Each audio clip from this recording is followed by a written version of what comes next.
You know, Nick, I say all the time on this show, like all the time on the podcast, it's because this thing where I'm just like, oh my God, I'm so tired today. But holy shit, I am so tired right now.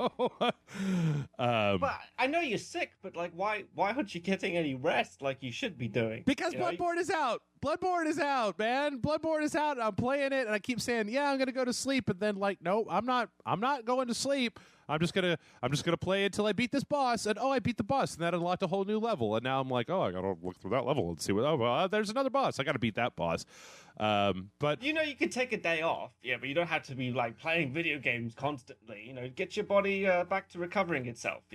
That sounds like crazy talk, and I'm not going to listen to it. Welcome everybody to the Rage Select podcast here on Rage Select. I am Jeff. And I am Nick Hodges. Nick Hodges, you're back. You're back. Woo! I hope you've got something to talk about that is not Bloodborne, because right now, like, my brain is pretty much just nothing but parries and backstabs and giant monsters and stuff like that. So, I mean, we could talk a little bit about it. I mean, I know that you are really into the game, so you must be like, really desperate to let me know how much better it is than Dark Souls. Oh, it's not. It's not. It's definitely not. It's. In fact, one of the hardest things that I've done this. One of the hardest things I've had to do is to try to keep myself from comparing it directly to Dark Souls, because it's not the same kind of game. It's a much more streamlined. It's almost like the best example I could think of, the best parallel I could think of, is that if Dark Souls is like Baldur's Gate, then Bloodborne is like Diablo. Right? It's still fun. It's still kind of an RPG, but it's not as in depth as far as just numbers and stats and systems and shit as fucking hipster. Yeah, you know what I'm saying? Yeah. That sounds about right. Well, what have Nick? It's been a while since you've been on the show. What have you been up to recently? Anything interesting?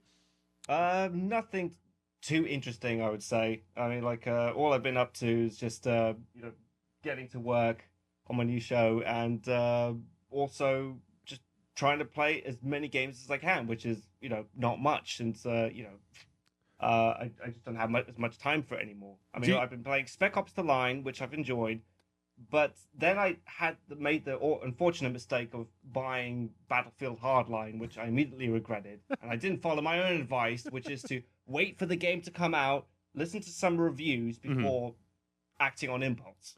It's funny. Jason came over last week to record Bloodborne, because I usually get him in about once a month to record something with me, and even he was like, because it's with Battlefield Hardline, like, Jason's a huge fan of the Battlefield franchise, but he likes the whole kind of like combined arms military thing of like planes and jeeps and helicopters and stuff like that, and the fact that you don't have any tanks or any heavy armor or anything like that, just kind of like, I don't know, he just seemed to. It feels like an add-on, like to the last Battlefield game, Battlefield 4.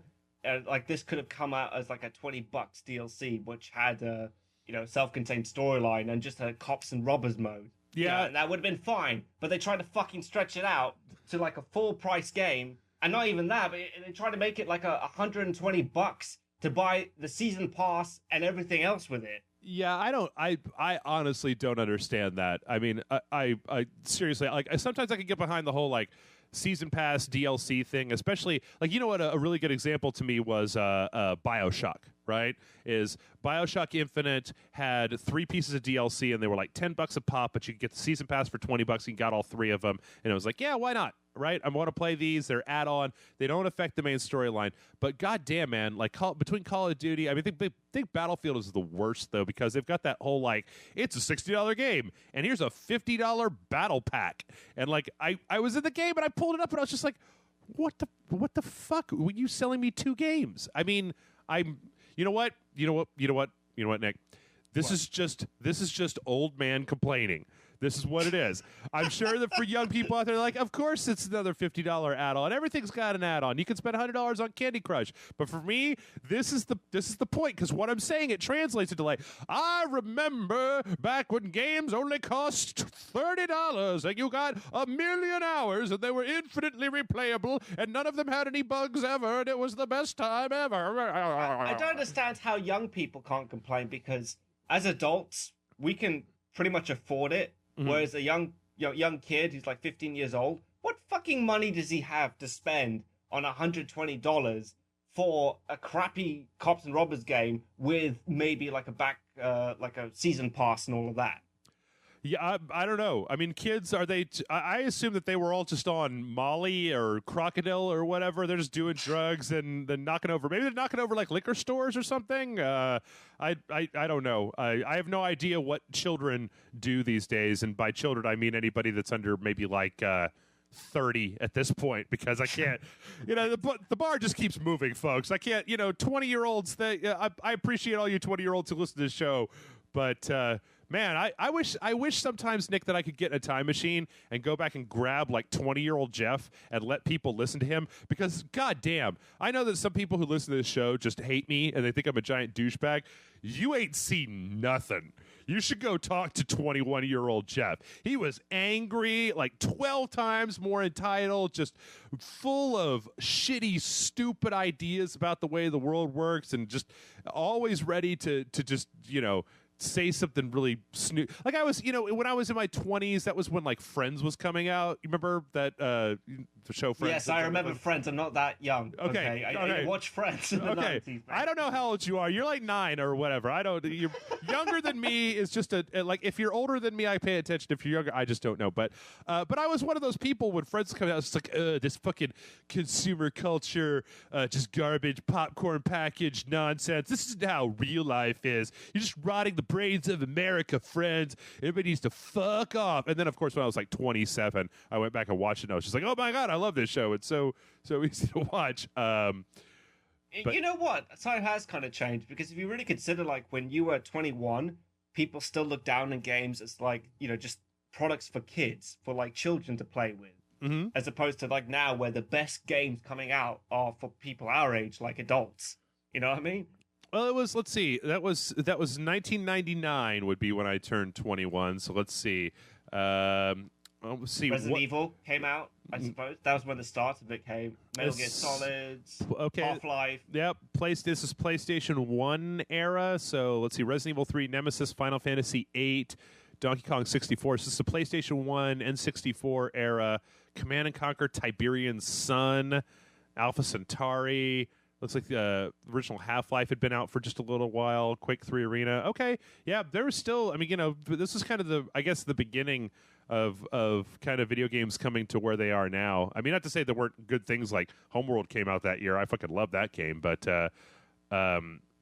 it still was kind of I don't know. I think that was still when things were starting to get more. It's funny because I always think of Final Fantasy, right? And Final Fantasy VII as being one of those big kind of crossover things where people that I knew who weren't really even video game players played Final Fantasy VII, because it was kind of a weird cultural event in some ways.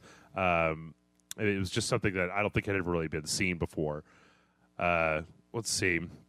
But so you're playing, okay, so you played the Battlefield, you played the multiplayer mostly, or are you playing the single player, or what's Battlefield Hardline? I'm playing the single player. I haven't come around to buying the PlayStation Plus thing yet, which I know is ridiculous, but like... yeah, there's a shit ton of free games on PlayStation Plus, man. I know. I know, it's just, in the UK, it's like £40 a year, and you get like a free game every month or something like that. So I am kind of a sucker, but like I'm just waiting for that really good multiplayer game. As soon as I'm fucking done with Battlefield Hardline, I'm trading it in for something else. So I was thinking of like getting Evil Within or something like that. I mean, there's not that much out at the moment, There's Bloodborne. What are you talking about, Nick? Oh, come on, mate.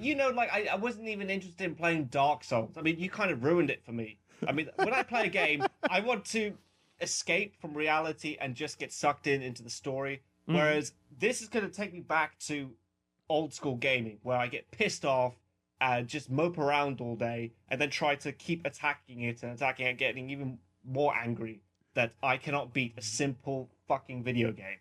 Oh, I don't know. I don't know about that. Well, I don't know, man. You make it. It's funny because all those games, they have such this reputation, and it's kind of like, yeah, they're hard, but they're fair, I guess. but then I don't even know if Bloodborne. I'm interested. I'd actually kind of be interested to have you play Bloodborne, Nick, just to know what it's like, because I have no perspective anymore. Like I started playing Bloodborne with a skill set that I had learned from 3 games, Demon Souls, Dark Souls 2, that I had played just to death. So all of the reflexes of like the way that you dodge and treat enemies and stuff, that were already there as soon as I opened the game. I really wonder what it's like for somebody who hasn't played any of those games when they first come to it. In fact, I'm really interested because some people on the website have said that weren't interested in the Demon Souls, Dark Souls. John is playing Bloodborne. Is going to be the first of those games, and I've made him sit here and watch me play Dark Souls 2 for our patrons all the way from beginning to end. But I'm interested to know just kind of how rough it is, or how rough the transition is. It wouldn't be interesting to watch. It'll probably be just me rolling on the ground and stabbing the demon in the arse again and again and again. Mm-hmm. Like going forward, stab him once, run it back, then repeat. Okay, that sounds great. What's wrong with that? I don't understand. Well, I mean, because I'm sure you've got like some amazing moves or something that would even cross my mind. Whereas I would be trying to play it very carefully, and that would just make the experience even longer. I will say that both Dark Souls and Bloodborne, they're really games that test my. Okay, you can't just snatch the controller out of the other person's hands and tell them like. Get good, noob. Like that's you can't just be that shitty Dark Souls guy who's just like, what the fuck is wrong with you? Level up your skill IRL, bitch. You're the backseat driver when it comes to Dark Souls. I'm a backseat driver when it comes to everything. This website has severely tested me because people are like, God damn, Jeff, you're a backseat gamer like a motherfucker. And I'm like, yeah, well, it's usually because I play games. I mean, I don't know. Do you spend a lot of time watching other people playing games patiently, Nick, as a gamer? Probably not, right? You spend most of your time not really playing games, and so when you see somebody else playing gaming, that they're doing something wrong or they're passing by a thing. You're like, just stop being bad. Stop being bad for just 1 second, and you will enjoy this game way more.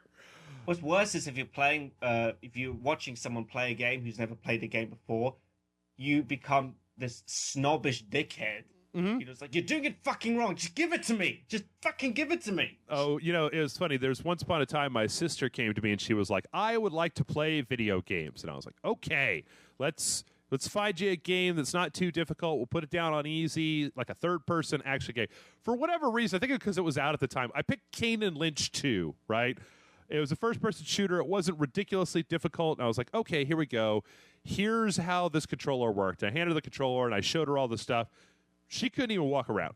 Like it should have been Portal. I should have started with Portal because Portal will be even harder because it's a first-person thing. Like, people don't know how to play video games. They don't know how to control the camera to move up and down. Right, but at least in Portal, you're not consistently getting shot by like Hong Kong gangsters when you're trying to figure out how to turn around and look up in the air, right? In the first few levels of Portal, you could really just sit there and you don't have to have a finesse with the looking and shooting and the kind of the tactics of putting yourself in the right place. You could just stand there and look around and go, okay, I need to get up there, then Portal, boom, boom, boom. I mean, the gameplay might be a little bit mind-bending, but at least it's a game that doesn't require you to.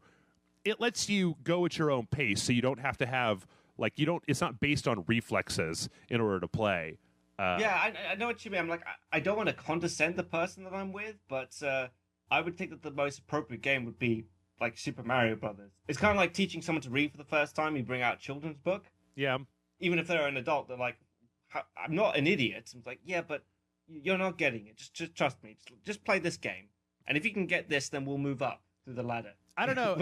It's funny. Because that's like, I feel that a lot of people, I mean, I've seen other people who have never played video games start with something like Super Mario Brothers or just a side-scrolling something, right?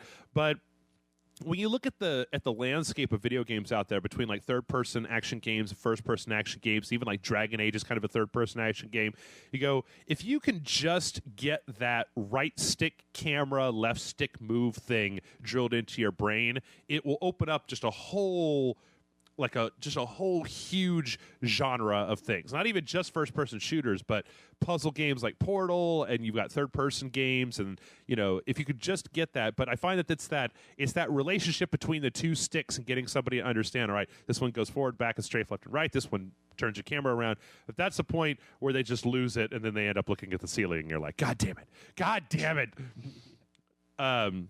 Well, before we got a fair amount of news today, but before we move on, I did talk about Battlefield Hardline. I haven't had a chance recently, Nick. We've gotten out of the habit of doing reviews on Rage Select because they take a while, and I've just kind of gotten out. I need to get back into it. I really do. I've just been trying to figure out the best way to do that. But didn't you just do Bloodborne though? No, I mean, was that just a one-off? That was the dojo is where we kind of play the game for the first time.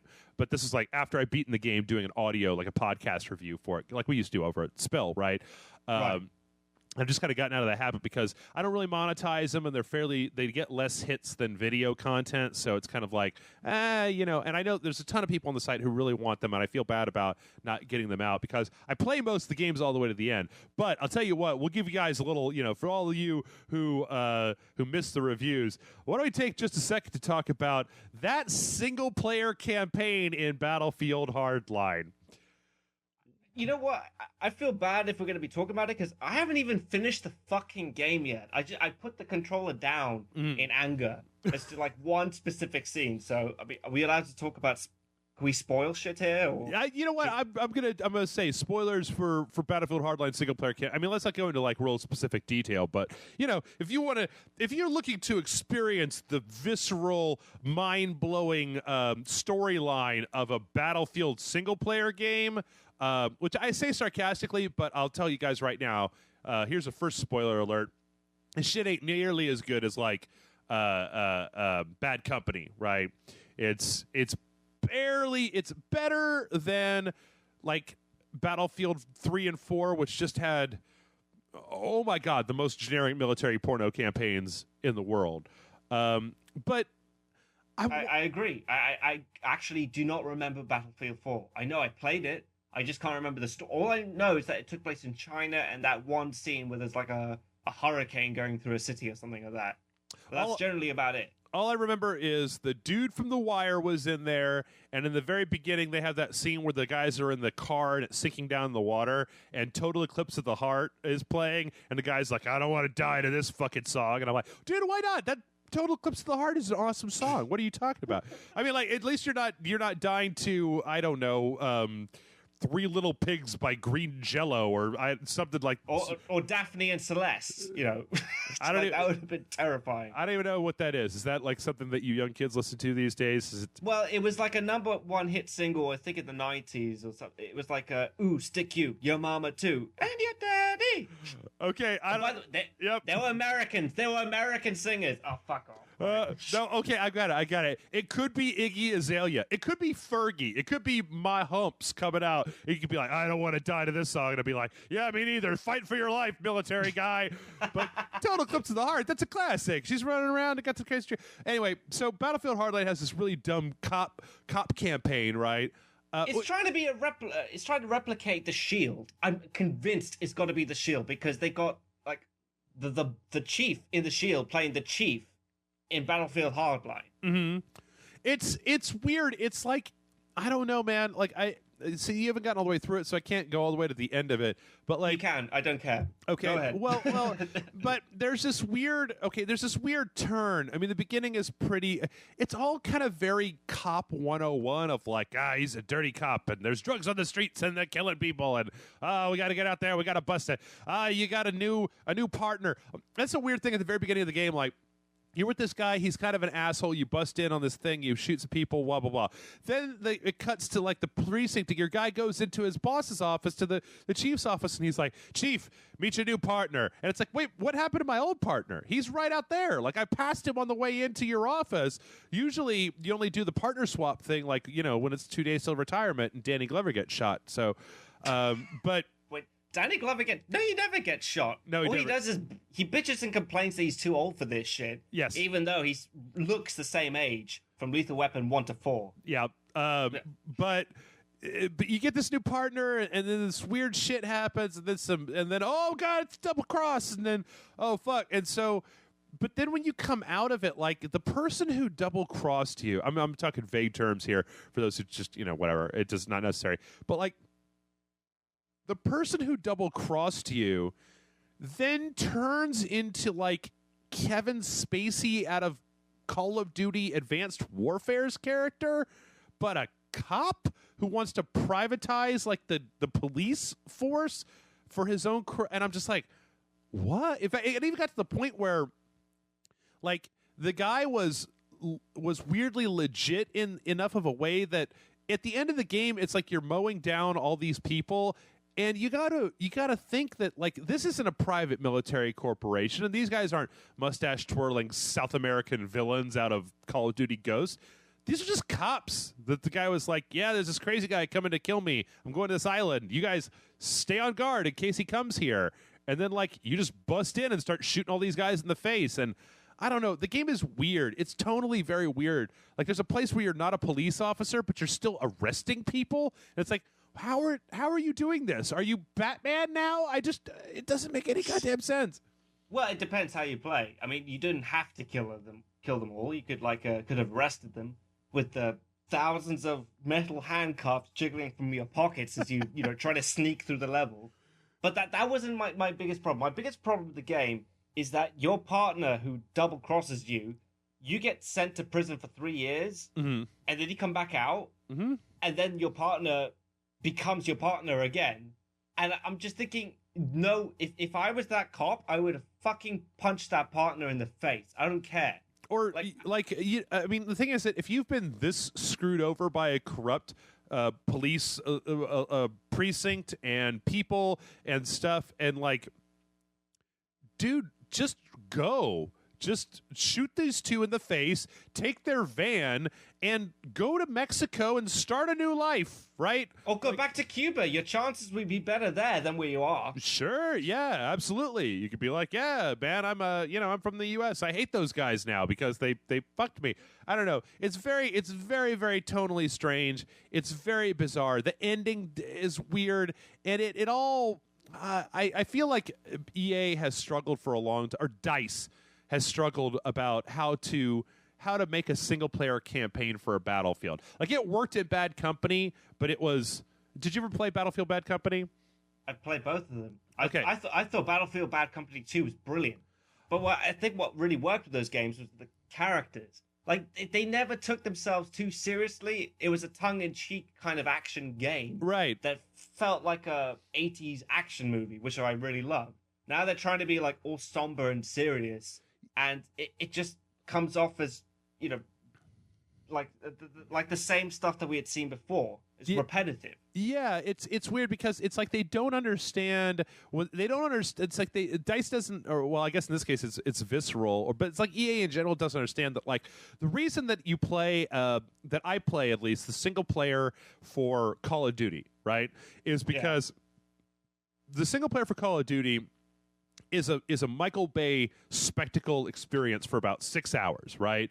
It's like you can never be quite sure just what kind of shit you're going to get up to in a battle or in a Call of Duty game. Like, what is the next thing that you're going to see? And like, so in Advanced Warfare, you got like the second mission where.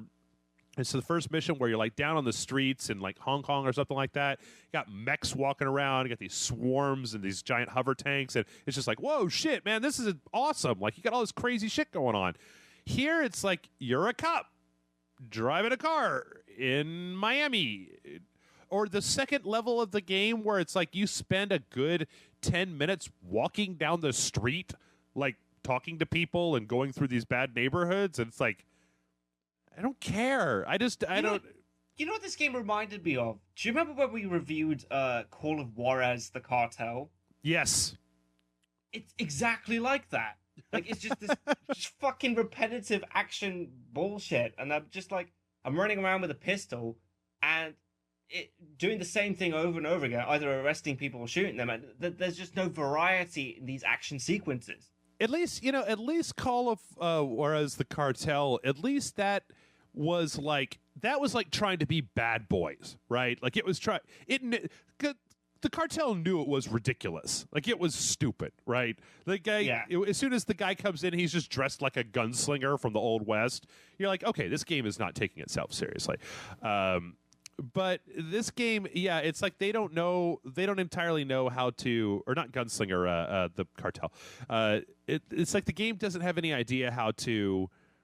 Yeah, it doesn't know how to do serious well, and it's never tongue in cheek, and so it just ends up being kind of meh.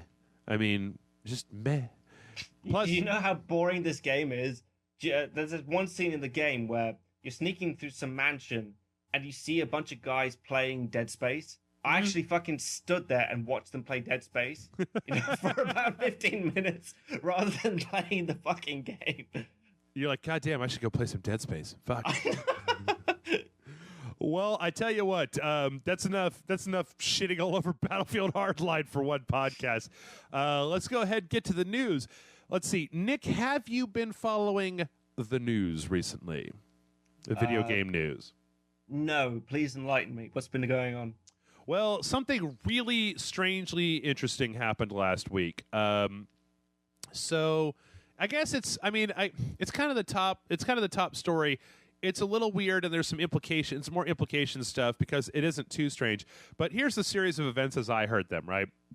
So, Kojima from Konami, our dude here, posted something on Twitter that was like, Big Boss getting onto a helicopter or something, and he was like, I'll see you later, it's been real, or something like that. And then Konami kind of came out, and they changed all of the box art for Metal Gear Solid 5 Phantom Pain, Metal Gear Ground Zeroes, the Metal Gear Collection, and I think Peace Walker, where now on their website, all of those games had a Hideo Kojima game removed from the front of the box, right? So you know how all the Metal Gear games say like that, they have the title, and then it says a Hideo Kojima game. Yeah. That was gone from it. But apparently... So, and then like the Kojima Productions accounts were all moving around, and the website was changed to something else. And then Konami put out a thing basically saying that they're rebranding all of the Metal Gear stuff so that it's like Konami focused and not Kojima focused. Basically what all this boils down to is Kojima's come out and said he's going to stay on to the end of the Phantom Pain, but he's leaving Konami and leaving the Metal Gear franchise like for realsies this time. I was going to ask, like, is it for realsies? Because he said this shit before. I know. It's like whenever someone dies in a Marvel movie, I don't take it seriously because I know that they're going to come back, in the next film or at the end of the film. Mm-hmm. No, it's funny because he was supposed to be gone after, like in the first trailer. I remember for 3, he wasn't the director; he was like the producer, right? What, for Snake Eater? Yeah, for Snake Eater. And then he came on. As I understand it, like the impression that I get, this could be totally wrong, but the impression that I get is that he's like, I'm going to produce it for you. Like I'm going to let somebody else direct. I'm not going to take as much of a hand in day-to-day operations. And then just like we were talking about with grabbing the controller out of somebody's hand, it's like he's watching the development, going like, no, that's all wrong. You got to change. No. Okay, just give it to me. I don't care. I'll work it. Just fuck off. You can imagine the producers of Konami could like watch this is my favorite part, and Kojima just like throws the director out of the chair and goes, "I'll handle this." But basically, there's some weird. I mean, he said this before, but he actually came out with a statement saying that that he feels that with the Phantom Pain, that between Metal Gear Solid 1, 2, 3, 4, Peace Walker, and Phantom Pain is the entire completed storyline of the story that he wants to tell, and so that is as good a reason for for him to leave Konami, for him to kind of make a real, to seriously, honestly leave Konami this time after this is over. Now, apparently, he is going to be there to the end of the Phantom Pain. I don't know. It seems weird. I can't tell if it's just that Konami's a Japanese company, but it seems like and they just, do things differently there. It seems like a really weird finger in the eyeball to go back and rebrand all of those games and take his name off of them. Like, that to me, if that happened here in America, I would assume that it was bad blood. Like if Sid Meier left Firaxis, right, and they went back and every copy of the Civilization games that they sold after that didn't have it. They renamed it so that it wasn't Sid Meier's, Civilization. It was just Civilization. It was Firaxis's Civilization 5. But they're probably sick of his shit. He's like, "Are you serious? You're doing this again? This is the fucking 5th time that you threatened to quit. Fuck you." Like, I take off your name off all these games in future. Sorry for my incredibly racist. Yeah, I was about to say, boy, Nick, you're really just leaning into that like a super racist, stereotypical Asian accent there. I you know what? I've said this for years. I hope he does leave. I hope he goes and makes other games or not. Like he's given me one of my favorite. I mean, I'm still wrestling with the idea, Nick, that Dark Souls might be a better game to me than the Metal Gear. I don't know. They're different. I like them in different ways. But Metal Gear Solid 1, 2, 3, 4, and Peace Walker represent to me just a phenomenal output of video games over a course of, oh God, I mean, like how long? When did Metal Gear Solid 1 come out? Was it 98? Let's see. Yep, 1998. So over a shit ton of time. I can't do math right now. My brain's too. 17 years? Was that 98? Don't say that. Don't say 17 years. No, don't say that. I feel old. 17. If you think that makes you feel old, then you haven't considered the fact that I started playing this game on the NES when I was like 11, which means that I've been playing. That's what I try to explain to people where they're like, Metal Gear, it's all convoluted and it's all garbage and it doesn't make any sense and blah, blah, blah. And I go, yeah, but see, the thing for me is that I've been following, like I was a fan of the original Metal Gear and I never got to play Metal Gear 2 because of that dumb American version. But like, even if it was just the Metal Gear Solid franchise, even if you just started that, there are very few video game franchises that will stick around for 17 years where it's one story told over that amount of time that is at least fairly consistent. And whether you like it or not, it's still kind of amazing because it's like that franchise has grown up with me, right? Me and that franchise have grown up at the same time. Even though, it's still got invisible cyborg ninjas and like wolf mech ladies and, of course, yeah. Whatever. So that's one of the reasons that I really enjoy it. But I feel like Kojima's been trapped for years doing this shit and that he just keeps on making more of them. And so I think that if he gets a chance to go off and do whatever the hell he wants to, I'd get Boktai back off the ground or make Snatcher 2 or Police Knots, something. I don't know. Go make the game that you want to because I think that dude's creative and I'd like to see him, just have free reign to do whatever the hell he wants to. I can counter that. I'll be up for that. I mean, the only game I played of his that wasn't Metal Gear Solid is that bit in Snake Eater where you have that dream and you're playing like some random game where you're slashing zombies up or something. Oh yeah, that actually wasn't him. That was like a gameplay from another game. Let's see, what was it called? It was called like Code Breakers or something like that. I thought that was going to be a game that he was going to make, but he never got around to it. No, hold on, I'm not entirely sure. Let's see, is this it? Is the name of the nightmare sequence in a mini game? Oh, okay. I thought that game actually came out. I thought that game actually was a. Let me see if it's actually a real game here. Hold on. Apparently not. Okay, never mind. I thought it was a full game where they just like took a part of it and put it into Metal Gear, but it was produced by somebody that wasn't Kojima. Okay. So yeah, but yeah, I hope that he manages to get out there and do stuff. Now, it looks like further in this, there's the. It looks like Kojima has said that they're going to continue making Metal Gear games even after he's gone.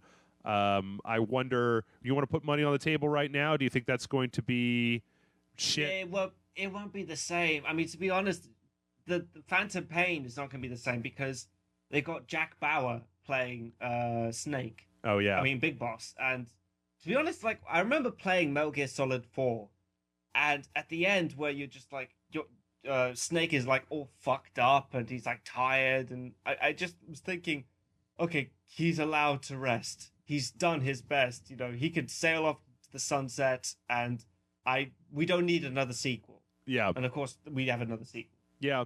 Yeah, the only other thing that I want out of the Metal Gear franchise, the only thing that I think I really want out of that whole franchise is if they would just go back and remaster the first game with a better engine. No, they don't even have to change the gameplay. I don't need the first person. I don't need any of the I don't want the goddamn Twin Snakes with their over the top stupid ass cutscenes and shit. Like, just take all the audio from the original game and just remake it with an updated engine, exactly the way that it was, but in a way that it doesn't give me cancer in my eyeballs when I look at it on a screen because it's so shitty looking. I mean, you remember Metal Gear 1, right? Like, what they didn't have facial expressions. So when they talked, they just jiggled their head from left to right. Just you're talking about Metal Gear Solid 1. Yeah. Metal Gear. Okay, yeah. Well, they didn't even have eyes. It was literally just a featureless face. But back then, like, it was so story rich that you were completely fine with it. Yeah. Plus, it was. I mean, you look at other stuff that came out at the same time. I think that it fit well enough with that. But the only other thing that I think that this really kind of brings up is, what does this mean for Silent Hills? Does this mean that he's still going to be working on Silent Hills? Because if he's not, I've suddenly lost a lot of interest in Silent Hills, to be quite frank, because Konami has a pretty good track record of fucking up those games. And I was really excited that he is kind of detail-oriented, that he was going to get a chance to work on something else, and that it was going to be a Silent Hill game, because I think that's a good fit. It would be a good fit. Isn't there a new Silent Hill coming out? They released that playable trailer. Yeah, that's what I'm talking about. Oh, yeah. Well, that was pretty good. Yeah, cool. But, he was... Okay, do you not know that he was on board with that? That Kojima was on board with Silent Hills? No, I didn't, actually. Yeah. I think it was Guillermo del Toro was directing it, or was let's see. Guillermo del Toro was directing the game. I think. Okay, so under the Wikipedia page, I haven't read a whole hell of a lot about this, but under the Wikipedia page, basically Hideo Kojima and Guillermo del Toro are both listed as the directors of that game. Which I think would be absolutely fantastic. I mean, it sounds great, right? Like, get Guillermo del Toro there, let him do monster design and spooky story, atmospheric stuff, and then get Kojima in there, who's got an eye for detail of, making that shit work, and put it together and let him let him bring Silent Hill back to being a real thing, a scary, spooky experience that we can all kind of get behind and that it's interesting. So yeah, that to me sounds like a match made in heaven, and I hope that. Well, he's not going to back out if he's already agreed to do it. Well, but I mean, it sounds like he's leaving Konami entirely. Yeah, but after Phantom Pain, he's not going to do any other projects with him. Right. That's what I'm saying, which would mean that he probably is not going to be involved in Silent Hills. Fair dues. Okay. Well, we still have this new one too. Who knows? It could be shit, and you'd be glad that Hideo Kojima's got nothing to do with it. Yeah, I mean, yeah, I guess. I don't know. If he's directing it, I'm at least interested. I'm at least interested in checking it out. So, but not. I don't know. Not anymore. Maybe they could keep him on as a contractor or something. Of course, they can just get into that whole thing of we'll give you $1 million if you make another Metal Gear game, and they're like, no. Oh, you guys know how to speak to me. All right, I'll do it. You give me $2 million if you make another Metal Gear game. Oh, come on. Yep. Well, shifting gears dramatically from Metal Gear, there's a couple of pieces of news regarding the new Star Wars Battlefront game. Okay. Is DICE in charge of Battlefront? Yes, they are. Oh God, I really hope they don't fuck it up. Well, I played the first one and the second one. I thought they were really good. Mm-hmm. Well, I think that so here's the thing.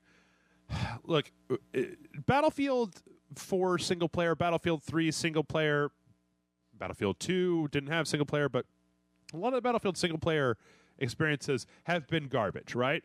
But Yes. the Battlefield multiplayer experiences, at least some of them, have been pretty good. I don't necessarily care for Hardline because I just get shot all the time because so much of it happens on foot. But if the whole thing is going to be set in the Star Wars universe, it's all going to be about flying around land speeders and walkers and like that kind of stuff. That would be great for them if they could bring the fun of Battlefield into the Star Wars Battlefront universe. But there were two items that came up over the last week. One of them is that recently, when Disney took over the Star Wars, they dropped a whole lot of the expanding universe stuff, right? So that the canonical Star Wars is now Phantom, all the movies, and then the Clone Wars TV shows, and then a couple of the Rebels TV show, and then a couple of books that they had left in the list, right? Well, they just recently updated their official timeline, and it was to announce something else, but they added on there Battlefront into the timeline. And so it appears that Star Wars Battlefront is going to take place between A New Hope and The Empire Strikes Back, which, at least for my money, tends to be a very well-traveled expanse of the Star Wars mythology, because it's after Luke is already in with the Rebels and stuff, but it's before the big dramatic end at the end of Empire Strikes Back and the kind of the beginning of the run up to Jedi, right? I thought they were going to have like maps. Like I remember Battlefront 2 that you could do Hoth and some of the other set pieces from the Star Wars saga. So you're saying that it's going to be a self-contained story. It's not going to just be multiplayer. No. I bet it's going to be. I don't really know, but I bet it's going to be. I mean, I'm pretty sure if you're going to make something like this, it'd be ridiculous not to make it. I mean, why would you even call it Battlefront if it wasn't multiplayer? But just canonically, where it's going to take place is going to be between episode 4 and between episode 5. But yeah, I think it's. I mean, pretty sure it's all going to be multiplayer. But I tell you what, we'll find out because there's a Star Wars. Every year they have the Star Wars celebration from, let's see, in Anaheim, California, from April 16th to April 19th. And this year it marks around about a year since the last E3 where they said that you would see more next year. And so apparently they're going to be showing off Battlefront April 16th through the 19th at the Star Wars celebration. So, really? Not May 4th? On Star Wars Day? Yeah, that's kind of a miss. But whatever. Right. I mean, April's, it's a little bit beforehand, so you get to see things a little bit sooner. Okay, yeah, I shouldn't complain. Yeah. So there is that, and I don't know. I'm looking forward to it. The Battlefront. I remember having a lot of fun with Battlefront. I remember playing a lot with bot matches because I didn't want to play online. So it's just like whooping bots' ass because the bots in Battlefront they were so stupid. They were really terrible. The point where you could just get that kill streak and get it there with a Jedi and then just work it, just go to town. I wonder if they're going to try to shoehorn a single player campaign in there, if they're just going to be like straight up multiplayer. I don't know. Well, obviously they're going to have single player because you're saying that is set between the first movie and the second movie. I'm talking about the original trilogy here because the other one, the first two were just multiplayer matches, and they took place over the entire Star Wars universe. So you could do like the Battle of Hoth, but you could also do the Battle of Naboo and other set pieces. So it's going to have you think it's going to have like a 5-6 hour single playing campaign as well as multiplayer? I don't know. I don't necessarily think I don't think it's needed. I mean, I think that the Battlefront franchise doesn't really have. I mean, they could probably do what they did with Battlefront 2, where maybe they give you like a really chinsed. I mean, if I remember correctly, they had a really chintzy single player campaign that was essentially just bot matches, where they just strung together a bunch of multiplayer maps and gave you this kind of dumb reason to play through them, and we're like, it's a single player campaign. I think if I remember correctly, something like that, or maybe that might have been Battlefront 1 and Battlefront 2 might have had a little bit better of a storyline, but I don't know. I don't necessarily think it needs a storyline, and to be honest, after this is the hat trick with the Battlefield Hardline single player campaign. If this is how DICE is going to be treating their single player campaigns, maybe just no, maybe just not do it. Just leave it out. You know for a fact that they're going to do multiplayer passes for Battlefront. What do you mean? Well, they're going to do the $120, pass to play all the other DLC and extra maps and content like that. Oh, absolutely. Of course they would. Yeah. I have no doubt. I have absolutely no doubt. I mean, multiplayer online shooters are just a cash cow. So I have no doubt in my mind that they're going to go ahead and squeeze all that. Oh, here's these maps, and here's this new map pack, and here's a skin pack, and here's skin packs for your laser blasters, and here's a different Stormtrooper armor and a fourth type of Stormtrooper armor. And yeah, no doubt whatsoever they're going to do all that. Of course, you know what? That does beg the question if that's the place in the timeline where it's taking place. That means they're probably not. I mean, do you think they're going to put in that whole like Jedi kill streak thing, where when you do the kill streak, you turn into one of the Jedis? Because at that point in the franchise, it's like, who do you got? Luke and Vader? That's it. Luke hasn't even trained with Yoda yet. I don't think they're going to do the whole Jedi thing. Mm-hmm. I mean, like you just mentioned that there aren't enough Jedi, but it's not fun playing as a Jedi, really. Yeah. It's more fun to play as a stormtrooper or as a rebel soldier. Okay.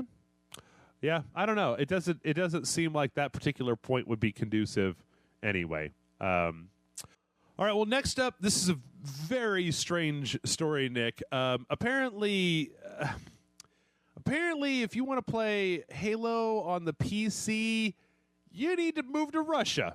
So I'm going to need you to go to Russia and find this out because... Wait, what? Yeah, apparently... this is very strange. Microsoft, Saber Interactive, and Innova Systems are launching Halo Online, which is a free-to-play Halo, it looks like multiplayer-only game based on the Halo 3 engine with a new setting specifically in Russia. Seems very strange. Why? I mean, quite limited markets, I would say. I mean, maybe. Yeah. I don't know if it's one of those things where like there's more people spending money in at free to play at like internet cafes or something. But it seems to me like, I mean, goddamn, Halo is a fucking cultural phenomena in this country. Why the hell would you not put out this product here in the U.S. first? Why wouldn't you? I mean, maybe they're test marketing it in Russia, or I don't know. Maybe I don't know anything about Russia. Maybe Russia's got like a huge Halo community that I just have no idea about because I'm an ugly American and I just don't know anything. But yeah, I don't think so. I mean, besides the point, like there are more Americans than there are Russians. I don't understand why they wouldn't release it in the U.S. first. Yeah, it's very, very bizarre. But the story about this says that it's going to be free to play multiplayer. It's going to be a way to try to get people into the Halo universe. It's going to be specifically for the PC, and it's going to be specifically stripped down so that it will run well on older PCs as well. So it's not going to be like it's not going to be a graphics card burner. It's going to be optimized to be able to be played on a lot of different PCs at a high frame rate to get people into it. Which is interesting, and it's a great idea. Don't get me wrong; it just seems weird to do with such a huge tentpole franchise. Like it's something I would expect from, I don't know, like a second tier shooting franchise, maybe, or even something like Call of Duty. If this had happened with Call of Duty, or even Battlefield for that matter. Battlefield had their like Battlefield Heroes, right? That little free to play kind of more cartoony looking game. But Halo, I didn't really agree because those three games you just mentioned are the top first-person shooters of all time. Mm-hmm. Like when you play multiplayer games, those are the games that you really play. Mm-hmm. Well, but I mean, I guess all I'm saying is that those guys have such a track record with. They have so much experience making online shooter things that making games where the online multiplayer aspect is like kind of the core of the game, whereas Halo does have like a whole single player story and myth. I don't know. It just seems weird to me. Like if I had to, if somebody was like, hey, guess what what dramatically popular first person shooter just put out a free to play game in Russia? Halo would be the last thing on my list because it just seems like a very weird fit. I don't know. I mean, maybe this is just the fact that Bungie is no longer involved and they're trying to branch out and get more Halo things into the market. But it seems, I don't know, it seems really odd to me. Do you think Destiny has something to do with it? I don't know. I couldn't say. I mean, Destiny, the thing is that Destiny isn't even a free-to-play game. Destiny's a full $60 release. No, so... I mean, like, would you say that Destiny was a success or a fuck-up? Oh, I think that Destiny is one of those games that made a shitload of money, and that's whether.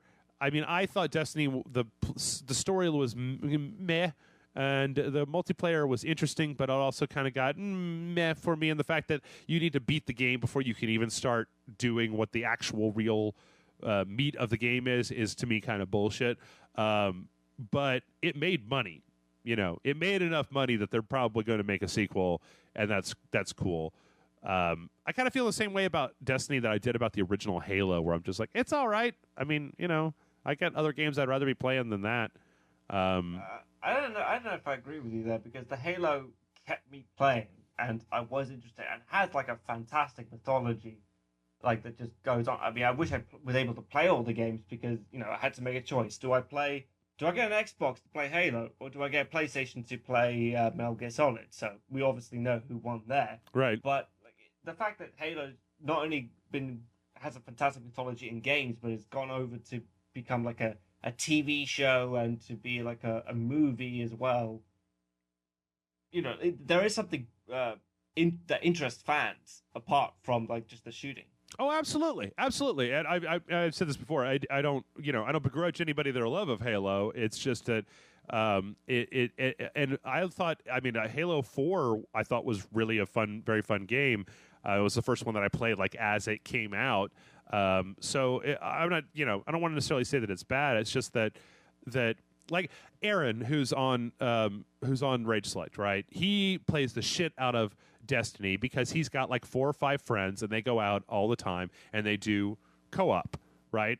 I played it by myself, and then I played with some randos, or I played with some of the folks from the website, jumped into my game when it came out. But for the most part, I wasn't interested in that experience and that whole, like, I'm going to get my friends together, then we're going to, like, I don't have that same experience where it's a multiplayer game and you have a crew of friends who buys the multiplayer game, then you get them all together and you spend the entire weekend playing, like, Diablo, right? Diablo 3 on the console, where you're just going to sit there and play with your friends all weekend, or you're going to play Destiny all weekend. I don't do that. I understand that that's really the most optimum way to play those games. The same, I think, is very true of Halo, right? Is you want to get your friends together and you want to play a bunch of multiplayer matches with them, and that's great. It's not really what I do, so I think that the impact of those games is a little bit lessened on me. Anyway, I get off on a tangent here, but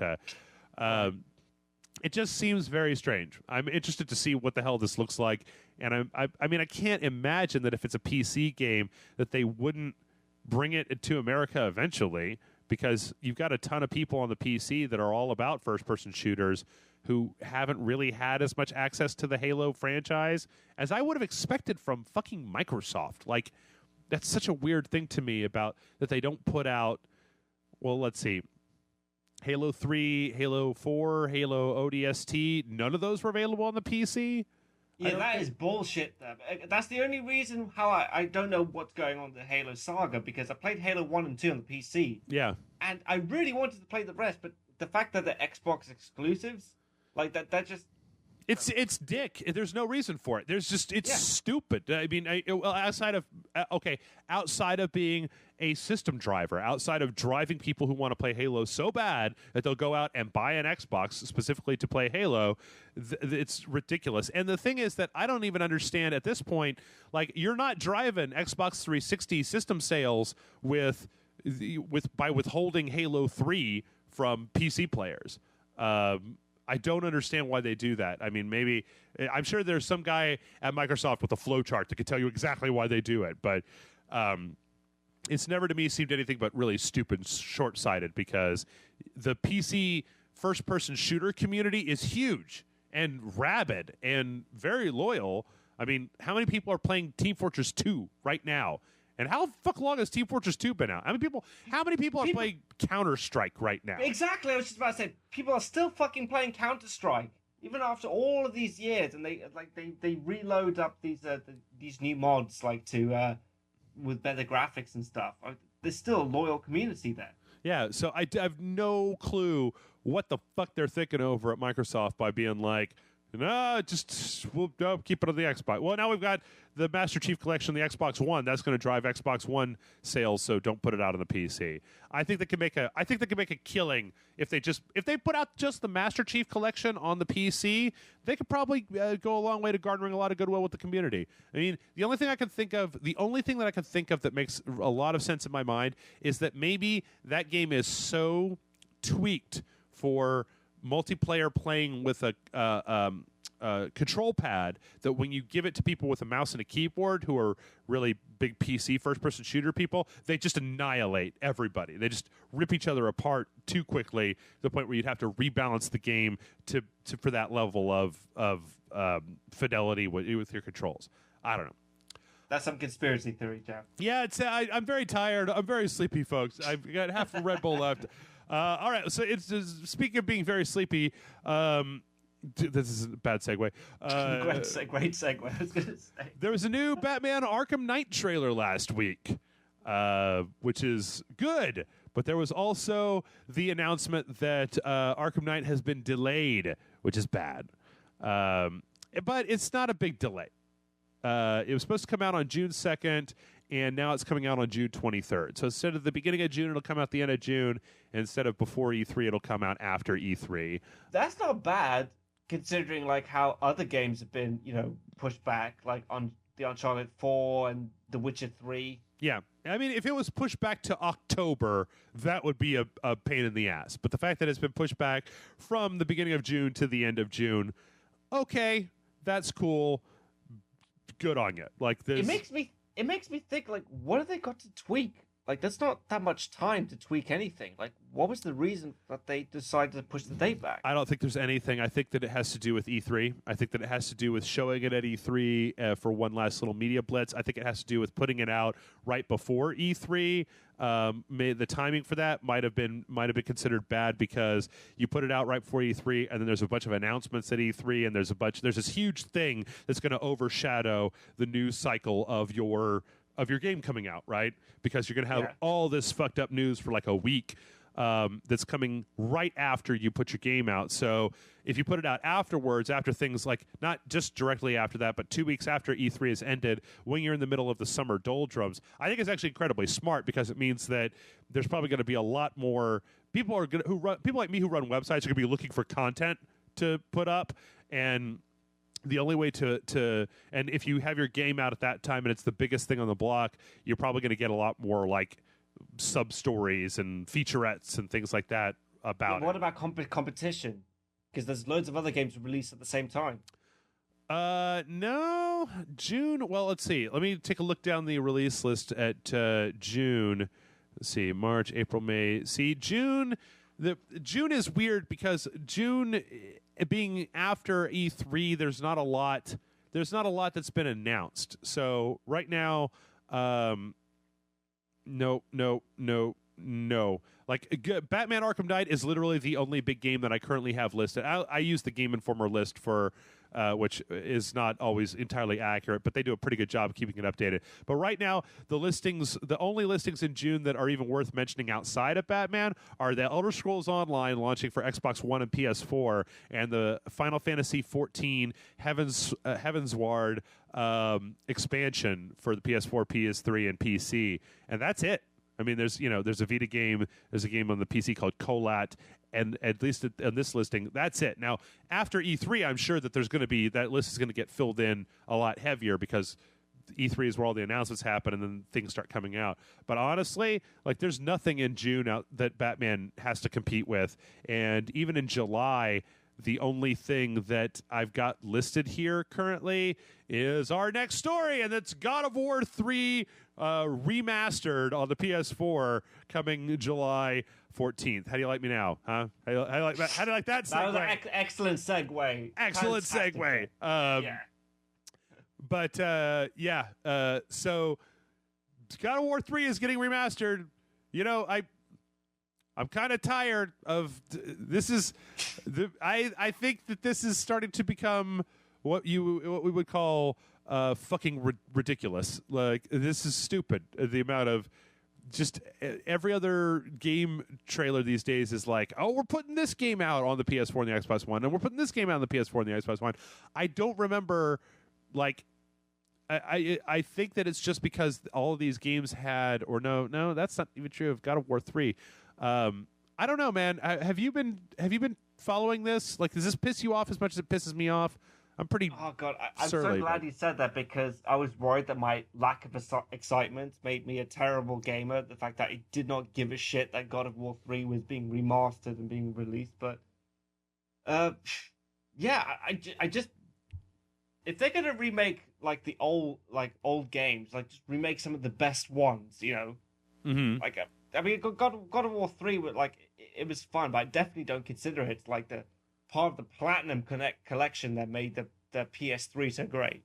Yeah, in fact, to me, it's outside of the PSP ports, it's the least memorable of the core series. God of War 1, God of War 2, to me, were much more.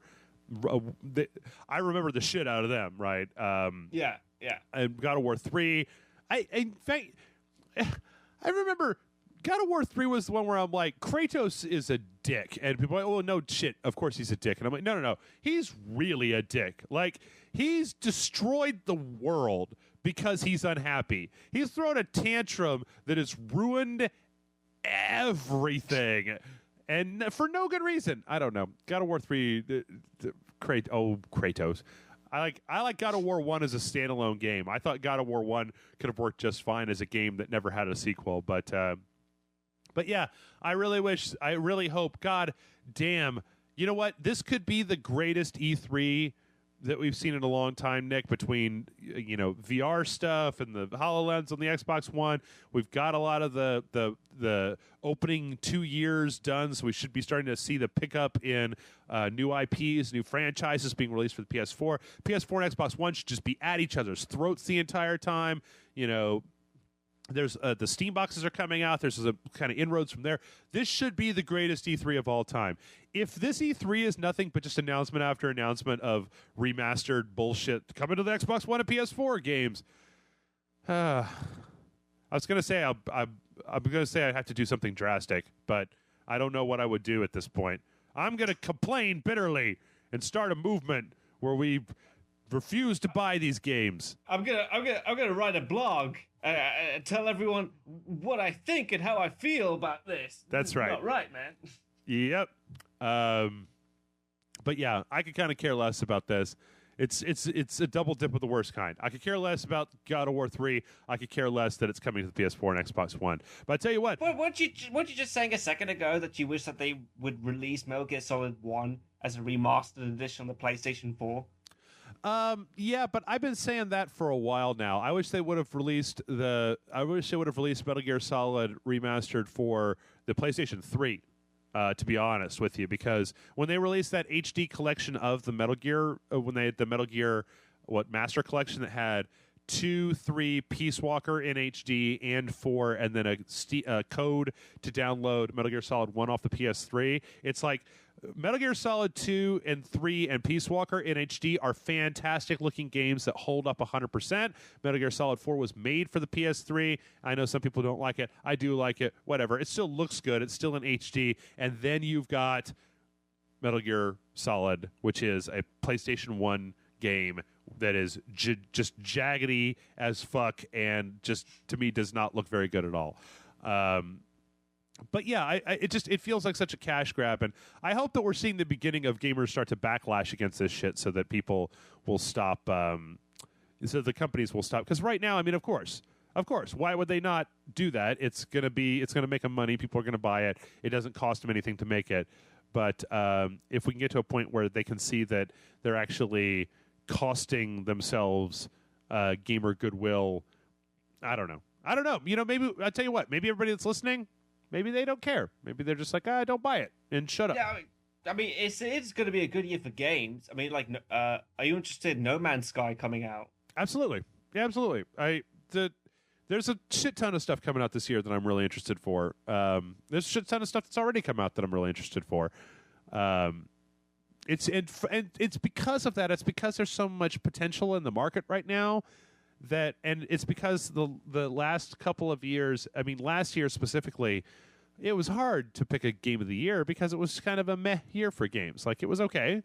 There was good stuff, but not, you didn't have that, like, Skyrim, right? You didn't have that kind of game last year, or Dark Souls. You had all these remakes and re-releases, and I got one more story about re-releases before we move on, and that is that apparently they're going to be remastering Arkham Asylum and Arkham City for the PS4 and Xbox One, which okay. I'll buy it. I mean, I know I'm going to enjoy them because I don't have access to my PlayStation 3 anymore. So yeah, but yeah. I mean, it would be nice to have them. You know what? It would be nice. It's going to be nice 2 years down the road to be able, when somebody says, I just bought a PS4, what should I get for this? Go buy the Game of the Year triple pack that has Batman, Arkham Asylum, Arkham City, and Arkham Knight in it. And they go, oh, I've never played those games before. And go, do you like Batman? Are you kidding? I love Batman. He's like, well, I'll see you in a few months because you're in for the time of your life. So, that's the good part. I mean, I don't know. They're out on the PC already. They look good. It's fine. It's fine. All right, I got 2 more stories, and then we're out. First up, Microsoft is basically doubling up the number of games you get with Gold from 3 to 6. So now you're going to be able to get, let's see, 2 games on the Xbox One all month, and then 2 Xbox 360 games, 2 at the beginning of the month and 2 at the end of the month, kind of bringing it, I think, more on par with what PlayStation Plus offers, because I think they offer, 2 or 3 games for the PS4, for the PS3, and for the Vita every month. How much do they charge? Do they charge per month, or do they charge per year like PlayStation Plus? Same. It's per year. It's Xbox Gold. It's been around forever. It's just $49 a year. Which I think, it's good that we've finally gotten to the point. It's good that we've gotten to the point with all this shit where where Microsoft and Sony are now forced to give us something for that $49. Because when Xbox Gold first started, it was like, yes, we are charging you for a service that is 100% free on the PC and the PlayStation 3 and the Wii U and the Wii, right? And it's like, what exactly am I buying for this? And they're like, we need to keep our servers. It's like, yeah, everybody else does that for free. And like, no, well, we need $50. So they probably saw how many people were buying PlayStation 4s instead of the new Xbox. So they had to rethink their strategy. I've always said this. I think that it's great because I think that Microsoft didn't ever have to do anything like this, and then when Sony started giving out the free games with the PlayStation Plus, it forced them to up their game. And it's a great example of how competition only makes things better, because now both of them are racing to give you more games and bigger games and better games, and that's great. Finally, before we take a break, Codemasters is teasing that there may be a new Overlord game, and I'm very excited about this. Have you ever played the Overlord franchise, Nick? Is that the game where you play like a demon master? Do you have like a whole bunch of minions and you could like tear shit up? Yep. You look like Sauron from Lord of the Rings. You walk around with these little goblins and make stuff up. Oh, well, they're making it for the PS4, the Xbox.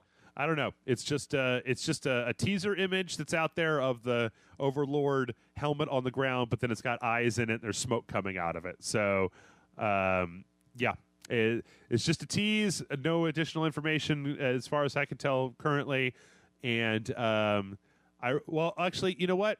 I really hope this is a new Overlord game and not a remaster of Overlord 1 and 2.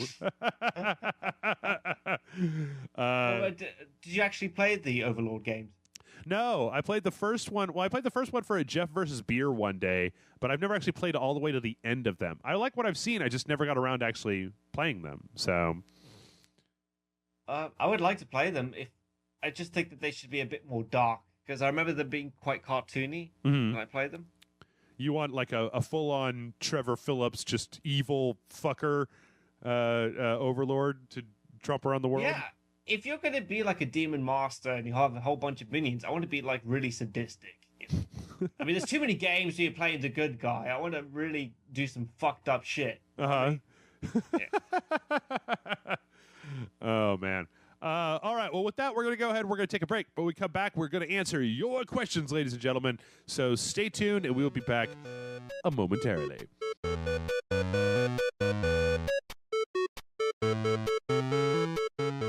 All right, everybody, welcome back. And it's now time. It's time, Nick. It's time to answer those gosh darn questions. The people, they're so inquisitive. They've got their questions. If you have a question, mail@rageselect.com is the email address that you should email your question into. Please do, because it is certainly the best part of the show. Yeah. I mean, like, it's, well, I don't know. My awful segues are pretty good, Nick. I mean, they're pretty, yeah. I'm really starting to hit my stride. They say you've got to do a thing for like 10,000 hours to get really good at it. I'm starting to really get there when it comes to the awful segues. But our first question is very interesting. It comes in from somebody, he didn't sign this, but I'm going to go by Jay. And Jay says, "Yo, Rage Select, how goes it? I've been listening to both sides of the Gamergate issue, and I have wondered if it is shameful to enjoy or even love certain games. Likewise, is it shameful to not like or really dislike certain other games?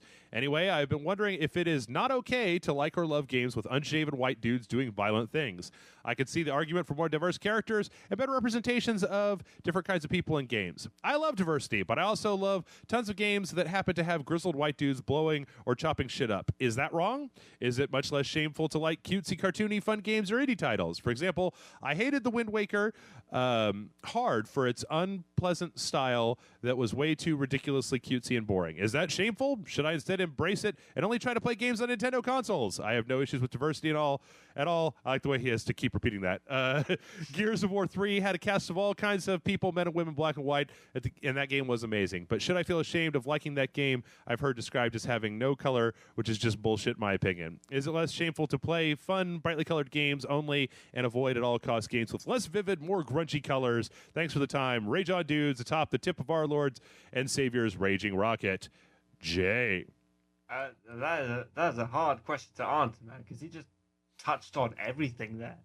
Yeah, it's interesting. It's something I actually spend a lot of time thinking about and talking with some folks about. I mean, the whole Gamergate thing has been, like, it took a long time for me to wrap my head around, kind of come to a. It's such a charged issue with so many people that it took me a long time to kind of wrap my head around where I stood on it. Is he talking about like how so many male protagonists these days all seem to have brown hair and unshaven at some point? I think that what he's kind of trying to get at is I think that in part of this Gamergate argument, or at least part of the argument from the anti-Gamergate side, or what we would consider to be like progressives maybe in video games. I don't know if that sounds like a slur these days or whatever. Some people would call them social justice warriors. I don't know. Is that you should feel bad for liking certain types of games that have kind of that are very, not very diverse, or have very just kind of bland, even cast of characters, or are based in ultra-violence or a lot of sexuality or things like that. And that there seems to be, I don't know if I've ever heard anybody explicitly say it, but there seems to be an undercurrent in some of the opinion that you are a bad person because you like those things, right? That's hipster talk. There's got to be. I mean, like, I'm not a fucking bad person just because I happen to like Metal Gear Solid, even though he's got the same stubble and hair color as the guy in Spec Ops or Mass Effect. Yeah. Or like in any of the Call of Duty games. Yeah, I mean, I read this question. I thought it was really interesting because I think that at its heart, like, whenever Jason is on here, and we've had kind of this same undercurrent of an idea throughout the entirety of Rage Select, is that I feel like there's an intellectual trap that you get into. You say, so let me just answer his question. Should I feel ashamed that I only like violent games that star unshaven white dudes? No, not at all. Not at all. You like what you like. It'd be like saying, should I be ashamed that I really like broccoli because people like to eat fried chicken all the time and I don't like it? And you'd say, no, it's fine. You like what you like, and that's fine. The problem comes in if you try to start telling people that there should only ever be games that have unshaven white dudes shooting people in the face. But I've always maintained in this whole argument that there's no reason that this argument about diversity in video games and the style of video games we play and the type of games that are out there, there's absolutely no reason that it has to be exclusive rather than inclusive. There's no reason that you have to take away games that star your unshaven white protagonist with a chainsaw gun chopping aliens in half in order to have more representations of minorities or ladies, or games that aren't totally predicated on nothing but shooting people in the face. You can have both. And I always, whenever this comes up, it was kind of the light bulb moment for me where I said, just look at the movie industry, right? Look at the way the movie industry works. There are movies out there that are geared entirely towards women. There are movies out there that are geared entirely towards people who like violence and gore. There's movies out there for people who like to see thoughtful, introspective gay cowboys, right? Like, I mean, there's movies for that happened once, man, okay? You can't use that as a comparison. There's got to be more than one gay cowboy movie out there. Come on. There's got to be at least 2 or 3 gay cowboy movies. You just haven't heard of them because they're pornography. No,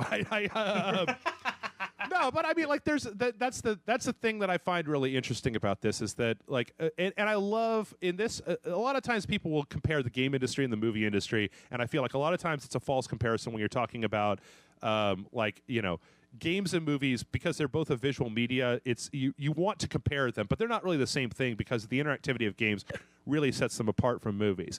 On the other hand, when you look at the way that the movie, and I'm not saying the movie industry is like a paragon that does all this stuff, that because the movie industry has problems as well with diversity and the whole medical test thing, which I don't really want to go into. But the movie industry has its own growing pains that it's doing, but there's no reason why you can't add games that have diversity and diverse cast of characters and things like that. There's no reason that in order to do that, you don't have to take away the stuff that's already there. It's not like there's only a certain number of games that can be made every year, and that if you want to see more games with diversity, you have to have fewer games with white dudes with chainsaws, right? I mean, I look at the number of games coming out on Steam every goddamn week, and we're not even talking about just like 2-person indie game teams. We're talking about, teams of 5 or 6 people that are making a free-to-play this, or a little RPG this, or a couple people who made a horror game, or blah, blah, blah, blah. Like, there's no shortage of room in this industry for games of different stripes. So, I didn't actually even realize that I was playing the same kind of character over and over again. I mean, like, when I was playing Turok, I wasn't thinking, you know what, I really think that this game would improve if I had, like, an unshaved, brown-haired white guy. I was just like, okay, this is the storyline. I focused on the story. I could care less about how the character looks. He could be, black or white. It could be, Asian or African or whatever. Like, it doesn't affect me. I focus more on the gameplay and the story. Yeah, and you know what? I've often said that exact same thing, and I think that one of the main reasons, I mean, I've tried to look at it, and I just shoot from the hip here, right? But I think that one of the reasons that might be for me is because I started playing video games in an era where the depiction of your video game protagonist was just a chunk of pixels, right? They were very abstracted. Like, I don't look at Mario and go, oh yeah, that's me right there. I look exactly like that guy. Or Q*bert or Pac-Man or Zaxxon. I mean, look at the old arcade games, Robotron, like Frogger, for fuck's sake. Like, these were all abstracted characters, right? They didn't have specific features. They didn't identify, I think, with a specific group of people. So I think that it matters a lot less for me what the gender, race, etc. of the character that I'm playing is. Like, I didn't, when I played through Prototype 2, it was like, oh, cool, this guy's, I mean, James Heller's kind of an idiot, but it's interesting. Oh, well, I was playing Battlefield Hardline, and the main character is Cuban, right? He's Latin, right? Yeah. Or there have been characters out there in other games, but I also have read comments from people that say, and I don't know if they're newer gamers or if it's just the way that they're wired, that they say that if a game like something like Remember Me, right? You remember that terrible game with the lady protagonist who's like a cyber. Never played it. Okay. Anyway, that game had a lady protagonist, and I know some people who said, I just can't get into a game that has a lady main character because I identify with the character that's on screen so much that I can't get into it if that character doesn't at least have some resemblance to me. And tell that to the Tomb Raider players is what I'm saying. No, and what I'm saying, I guess what I'm saying is that there's room there for everybody. It just means that, like, it's fine if you can't get into a game because it's got a lady main character. If that's the way that if you're looking for games that are a power fantasy where the character looks as much like you as possible, I could totally understand that. The main problem in all this just comes that if it's fine not to like that stuff, it's just a problem if you start telling other people that they can't like it, or if you start telling, or if you start trying to actively work in a way to keep games like that from being made or bought or whatever. So that's kind of where I come down on this. I don't think you should feel bad about liking what you like, Nick. That's kind of my mission statement, right? Is like, if you like a thing, you shouldn't feel bad about liking it. If you don't like a thing, you shouldn't feel bad about disliking it. Yeah, you shouldn't be a douche for like trying to get people to not play the game that they want to play. It kind of limits your playing experience. I mean, that's the dumbest thing ever. Like, I'm not going to play this game because the character is a chick. I mean, like, otherwise I wouldn't have been able to play the new Tomb Raider reboot, which turned out to be fantastic. Or Turok, because the guy is a Native American Indian. Mm-hmm. Or a crap ton of other games. Or San Andreas, because the guy was black. Yeah, and you know what? I understand that for some people but see, that's the thing, Nick, is that, like, for some people that's a thing, and just like you shouldn't be ashamed for liking a certain thing and disliking another thing.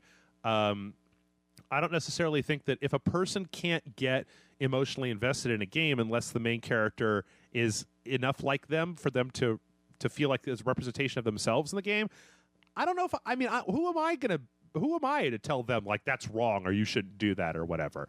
I don't know. I mean, I think that it's a shame. I think it's like what you said. I think it's a shame because you're going to be missing out on games that are fun, right? That you might miss some stuff that you otherwise might have enjoyed. But on the other hand, if it doesn't work for you, it doesn't work for you. I mean, how many times in your life, Nick, has somebody tried to? God damn, it happens to me all the time with. Every time Obsidian comes up, right? Like Fallout New Vegas, where people are just like, no, you should like it. And I'm like, yeah, but I don't. I've tried playing it a whole bunch of times. I've tried it with an open mind on like 4 or 5 different occasions. Just don't care for it. I just didn't like that particular game because of a bunch of different reasons. Or I've got no problem with people like not being able to get into a game. I mean, like, that's fine. That's their own experience. I've got a problem with people who try to bully others into seeing things their way. I mean, it doesn't matter what you do. That's a fucking dick move. Absolutely. I totally agree with you.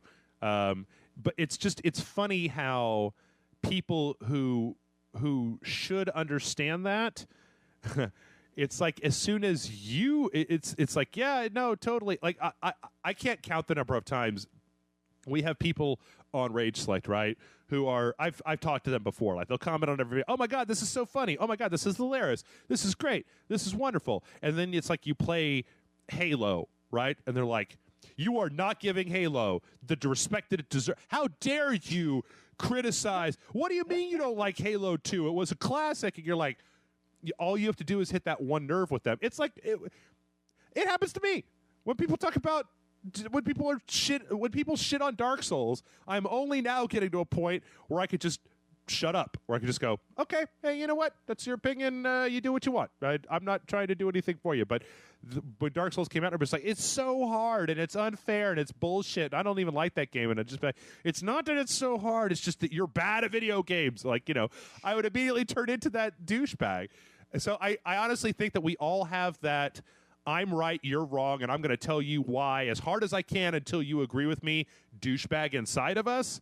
Which never works, It never does. I've been trying to explain to people for years that, like, when was the last time that you successfully argued somebody into liking a thing that they disliked? You will actually have more. You can actually argue somebody into disliking a thing that they do like sometimes. Like Grant and I talked about this. About he watched Prometheus, right? And he was like, oh, yeah, I like that movie. It was fine. It was just some outer space and some sci-fi. And then it's like afterwards, people would just be like, yeah, but what about this dumb thing and this dumb thing and this dumb thing and this dumb thing? And eventually he just went, yeah, that was all pretty fucking stupid. Yeah, I don't really like that movie as much as I did the first time. But I very rarely... Yeah, but that was done in person, though. When you're doing it from a computer screen, there's, like, distance between you. Okay. And... So you're relying on yourself, and you think that you're absolutely right. Mm-hmm. So you will not back down, and you just end up in an argument that could go on forever. Plus, I mean, there's been studies that have been done out there that say that, if you had to shit all over somebody else's opinion to their face, chances are you probably wouldn't do it as hard or as often or as with as much vehemence as people do. Because if you're looking at somebody, if you're staring at somebody's face and you could see that you're killing something that they love inside of them, you're probably going to back off unless you're just like a monster, right? Unless you're just like... Or the fact that they could smash your face in. Well, there's always that, too. I've maintained for a long time that human civility has a lot to do with the fact that when we're face-to-face, you never can tell whether that guy's crazy and is going to try to punch you directly in your face. But anyway, to Jay's question... I don't think it's shameful to, I mean, as far as the Gamergate stuff, what I'm assuming he's talking about is Sarkeesian's videos that talk about kind of the reinforcing these gender stereotypes through the certain types of video games and stuff. And I agree that's something that you should talk about and maybe be aware of. But I don't necessarily think it should make you feel guilty about liking games. And the what I always maintain the parallel is horror movies, right? Horror movies are not nice. They're mean, right? I mean, if you take a horror movie at face value, if you're just like an 8-year-old, or if you're not a very cynical person, or not even cynical, but if you're very kind of like, oh, gee whiz, I think people should be nice to each other kind of person, and you watch a horror movie, it's going to seem like the worst thing of all time. You're like, oh my God, why are you watching this? That guy is killing those people in really, really grotesque way. Why would you watch? You're like, no, this is the bad one. You got to watch the next one where he kills them in much more interesting ways than in this one. No, why would you watch that? What? That's mean and crazy. And are you reveling in murder here? And you go, no, because you're able to differentiate between a movie and real life, and you can take a thing at face value. So I don't think it's a shameful thing to like the things that you like, as long as you don't like it with blinders on, as long as you don't stick your fingers in your ears and go la la la and pretend like nothing else exists except for your opinion. So, yeah, I don't know. Yeah, anything to add, Nick? No, I think we kind of exhausted the topic. I mean, everything you're saying, I totally agree with you. I gotta get up on my gamer high horse for a second. So. Also, just as a quick side note before we leave, I said this before in the beginning, just the very beginning, and I was talking with somebody else about this, but you know who some of the crappiest people in the world about judging other gamers for what they like are? Who? Ex-gamers? Dark Souls players. Ah, so you are part of that crowd. I try not to be, but man, you go sometimes online and like I do a search on game facts, like I did a search one day for like what's the most overpowered skill in Dark Souls 2 that you should level up in order to make like a really overpowered PvE build. And I was on this thing, and one of the first response was like, it's called skill. You should just become better at the game. I swear to God, man, Dark Souls players, they will get up on that high horse and just be... they're almost worse. I mean, they're almost worse than Call of Duty players because they don't just call your mom gay or say that they shit on your dad or anything like that. They're like, no, it's just how bad you are at video games. That's your problem. If you just... You know what? Maybe this isn't the game for you. Maybe you should go play Super Mario Brothers, and we'll be over here enjoying our nice, deep PvP combat in Dark Souls. That's what makes it worse, because they have like a a level of arrogance about them. I mean, when it's like a Halo multiplayer talking to you, or Call of Duty, you know that they're really 13 years old and they have not experienced life yet. But like those guys, the fact that they've spent like hours and hours like perfecting their skill, so they do have like that sense of superiority over everyone else, makes them that a little bit more douchier. Oh yeah. They are absolutely giant. Some of them are incredibly huge, giant douchebags. And I'm not going to disagree with that at all. All right. Well, our next question comes in from Mexicante, who says, "Hello, Rage Select, long-time listener here. Been around since the loading bar days. I wanted to ask, I recently backed a game, Shadowrun Hong Kong, on Kickstarter, and I wonder if you do too. Are you backing things on Kickstarter, Indiegogo, or similar platforms? If so, what exactly are you into? Video games, movies, tabletop games, potato salad? Sorry for the long questions. This is a very short question." And he says, "May the Dong Lord always bless your nethers with glorious girth and length, and may the heretics' balls shrivel and turn to Cheeto dust before Almighty God, Mexicante." Nick, you should have seen it when Jason and I went on this Geek and Sundry show a couple weeks ago. That's like Will Wheaton and Felicia Day's Twitch channel.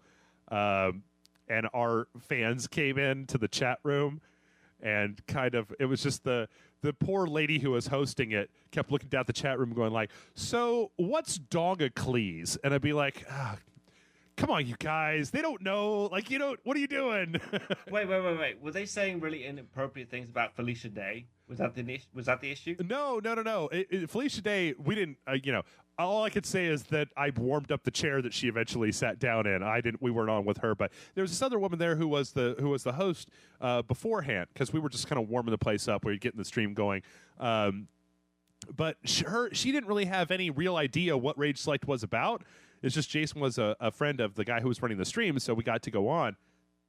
But then I told the listeners that we were going to be on, and they came into the chat room and they started just fucking up the chat room, right? So you got all these kind of stuffy tabletop Will Wheaton and Felicia Day, but they're not stuffy. I'm sure that some of them are listening right now, but people who are just not used to the level of insane that comes out of Rage Select on a day-to-day basis. And it was funny.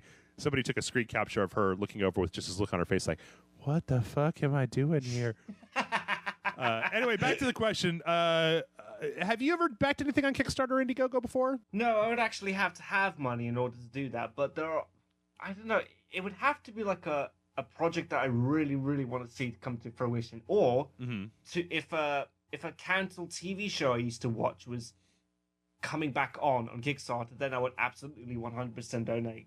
What would you fund on Kickstarter? Give me, what would be your dream thing that you would just pull your wallet out immediately and go, "Oh yes, absolutely, let's go."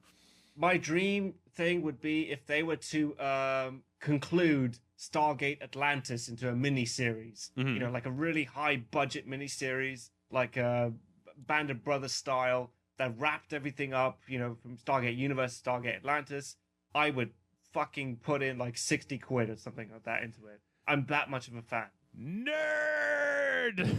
I know. I'm not even the cool nerd who's like into Star Wars and Star Trek. I'm into like Stargate, which is like the lowest budget sci-fi niche thing you could think of.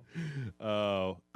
Well, I could say that I've backed a couple of Kickstarters, but I don't on a regular basis. Like, there'll be a thing that comes up that I'm like, "Ooh, that seems cool." I mean, I remember Super Hot had a Kickstarter. I know that actually this week there was a Pillars of Eternity. Obsidian kickstarted their game, and that was good. I don't know. I mean, I've looked at a few different things on there. It's just the problem that I get is that I am impatient, Nick. I don't want to pay for a thing and then not get it immediately. So I generally tend to wait until the stuff comes out on Steam, and I don't need it. Well, it kind of makes the whole Kickstarter thing pointless for you then, because you can't be like, "Oh, I'm going to donate." It was like, if the game's already fucking released, then, there's no point, mate. You didn't contribute anything. Well, yeah. I mean, I think that, I don't know. It's just, there's been a few. I mean, I kickstarted Shadowrun, the reboot of Shadowrun, and I kickstarted Mercenary Kings, which was a 2D shooter by the guy who did the art for it. Was the same guy who did the Scott Pilgrim game. But it's I don't know. As a medium, I don't know if it's still. You know what? I'm gonna see. Let's see. Open video game Kickstarter. If I just go to let's see. I'm just gonna go to Kickstarter right now and see what is currently. Oh no, there's 181 video game projects live. Holy shit! You got Descent Underground. Is that a reboot of Descent? Holy shit! Yes, it is a reboot of Descent. With Oculus, PC, Apple, and Linux, $297,000 of a $600,000 goal. I guess Kickstarter's still going real strong. I guess that's maybe where a lot of the games that I'm seeing come out on Steam are coming from. Is they get a relatively low Kickstarter goal, and then they hit it, and then it comes out, and then you can go buy it for $30 or $20. It looks like a lot of these, though. I'm looking at just the front page of Kickstarter for video games, and there's only, let's see, 18 days to go, 28 hours to go. Oh, dude, Super Slam Dunk Touchdown isn't going to get funded? That sucks. I saw that at the South by Southwest. It's like a crazy mashup of a bunch of different sports games all at the same time. But they only made... Maybe that's why. Yeah. They only made... It seems like all the big sports games are owned by NFL or FIFA. Now, this is like a little 16-bit game where it's like you, like I'm looking at a screenshot now, and it's like you've got a basketball hoop with a soccer net behind it on an ice rink that has like basketball striping on the floor, and you could pick between like a roller derby, basketball, soccer, football, or hockey or baseball player to try to make your basket. It's a multiplayer game. But I'm looking at this, and it looks like I don't know if they're just not making as much money, because it looks like a lot of these are not fully. Of course, I'm only looking at the first page. I don't know. There might be more of them getting funded than I can tell, but it looks like there's not a crap ton of them being fully funded. I still think it's a great idea, and I love the fact that that we live in a world where you potentially get a game made without having to deal with a big publisher. But I don't really do it as much anymore, just because there's so many things for me to play on a daily basis. All right, our next one comes in from Wiener Schnitzel, who says, "Hello, Jeff and Nick. So I recently played through Super Mario 64 again, and yes, the graphics are terrible, and I have to assume the camera is the true enemy of this game. I have to admit my enjoyment was mostly because of my nostalgia for the game. But I have to give the game a big plus on one regard. The level design is fantastically creative. I was wondering why there aren't more modern video games with an equally creative level design. It seems most modern video games are going for a more gritty and realistic look. Personally, I wish more games would go back to a more colorful and insane look. Best wishes and all hail the Dong Lord, Wiener Schnitzel." What do you think, Nick? Have you found... I feel like we kind of are starting to get a lot more kind of, I mean, you know, in the, like, say the middle of the PS3, Xbox 360 era, I felt like things were all very gray, but I feel like there's a lot more kind of colorful, interesting stuff coming out these days. Yeah, I mean, Journey was excellent. I remember with that level design, I really enjoyed that. I mean, it just really depends on what kind of game you're going for. Yeah, I mean, I think that it just depends on, yeah, exactly. It depends on what kind of game you're talking about. Like I was looking, Borderlands, the Handsome Jack collection came out this week. I've never really found Borderlands level design to be super interesting, but I think that also has to do with the fact that in Mario 64, and even the latest Mario games that have come out, the level design is everything. That's the whole point, is the level design. But I just got done playing Ori and the Blind Forest. It came out a couple weeks ago. That had some really nifty level design. It's kind of a Metroidvania-style game. Resident Evil Revelations 2, the episodes of that have had kind of twisty-turny. I mean, hell, the Bloodborne is just an anthill of good level design, of backwards, like shortcuts and switchbacks and all these little special doors that you can get through to get back to the main path and stuff like that. I think it just really depends on... Oh, go ahead. Yeah, I was going to say Last of Us. I mean, like, fucking hell. Like, those are some of the most beautiful levels I've ever seen. Mm-hmm. Yeah, absolutely. I honestly just think it has to do with how integral the level design is to the gameplay experience. Like if you look at something like Gears of War, the level design is it is taken into account, right? But a lot of Gears of War, because of just the way that the game mechanics are set up, the level design isn't as integral to the gameplay as the tactics of facing the AI is. The same way that the level design in, say, like Call of Duty, right, is relatively straightforward. I mean, there's not a lot of ins and outs and turns and stuff in a lot of Call of Duty games because it doesn't need to be, because the place that the action is focused on is visceral shooting and the enemies rather than trying to fight like the level per se. Yeah, I mean, Gears of War is based on strategic cover, and the color design of the game is just to set with the tone of the story. You know, which is like loads of browns and grays. It's meant to be bleak. I mean, I think that's what they were going for anyway. Yeah. So, I mean, like, so it's just like I said, it's a matter of finding a game if that's what you're into, and if you want something that's, you know, it's kind of directly opposite of our first question. If you're looking for something that was, you know, colorful and very bouncy and creative, honestly, I mean, I'd say your first thing to do is probably go get a Wii U, because there's, you know, several different Mario games out on the Wii U. The Super Mario 3D or Super Mario 3D World or whatever it was that came out last year, great level design. But Nintendo's, they're pros at that kind of third-person jumping action level design. Hell, there's, I mean, goddamn. I was gonna suggest BioShock Infinite, to be honest. I mean, that's the most colorful but also story-driven level design game I could think of. Yeah, it's interesting. That's an interesting point. I would probably recommend more. I would say the original BioShock would probably be more, but I don't know. BioShock is still just a lot of corridors. Even BioShock Infinite is a lot of corridors, or just, you know, open sky corridors. They're very pretty. I mean, if that's what you're looking for. But as far as interactivity with the world, I don't know. I feel like there's plenty of stuff out there that you could go to. I'm going to go back up to the beginning of the year and just think here.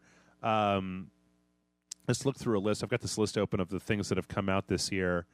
Let's see.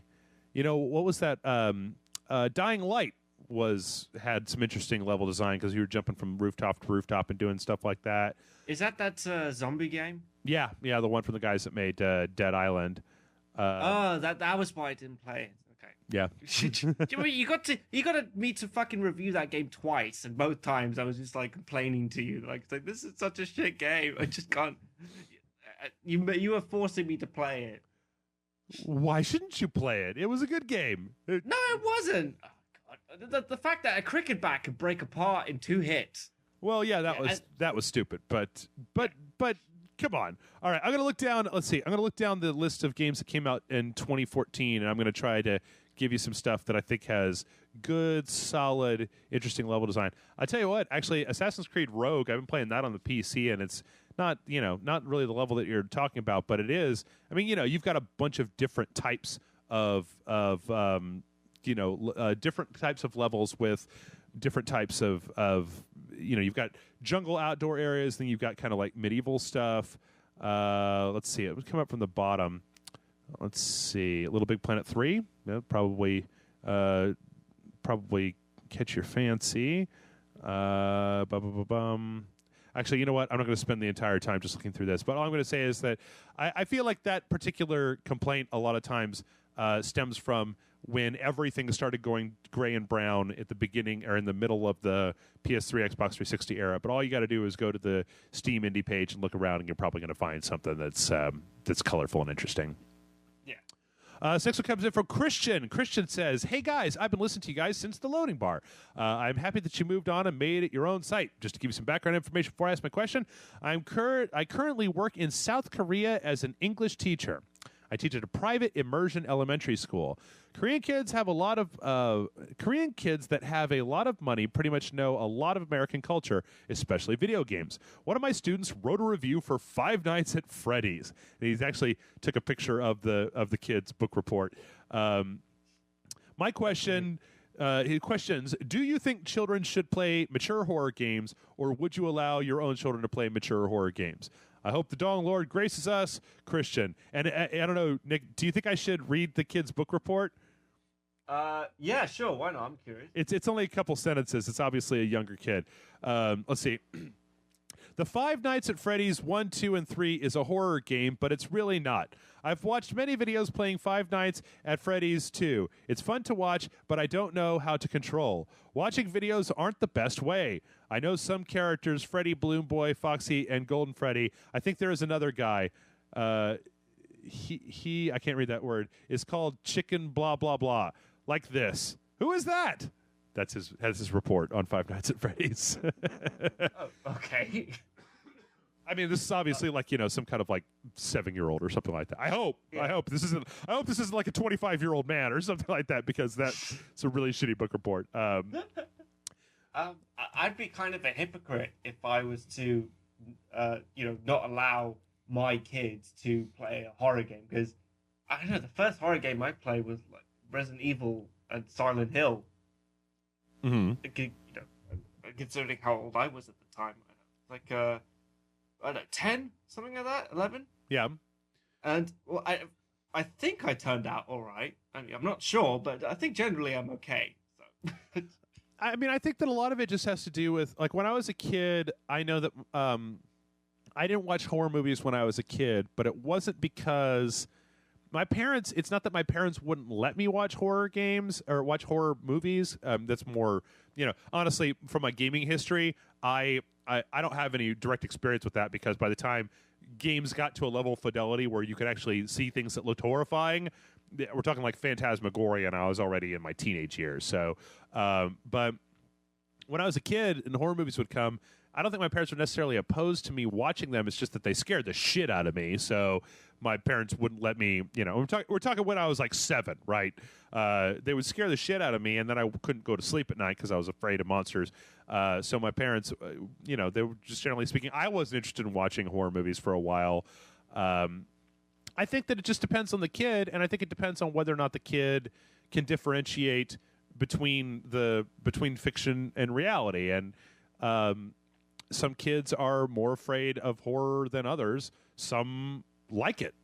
So I don't know. It might have, I have a brother who's 9 years younger than me. Mm-hmm. So when I was really getting into horror, he was still very young in comparison. So I got him to start watching horror movies with me. And I think maybe that kind of helped, mm-hmm. because if you get kids to start watching, not like a really horrible, gory movie, just like a generic horror movie like Aliens or Dog Soldiers or something like that. Like if you get them young enough watching it, mm-hmm. it just phases them out. Like, it means nothing to them when they watch a horror movie later on.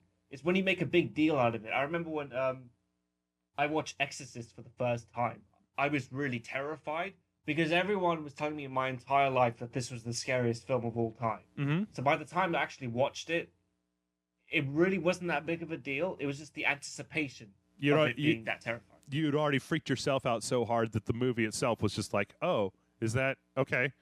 Is that it? Yeah. Really? Yep. Okay.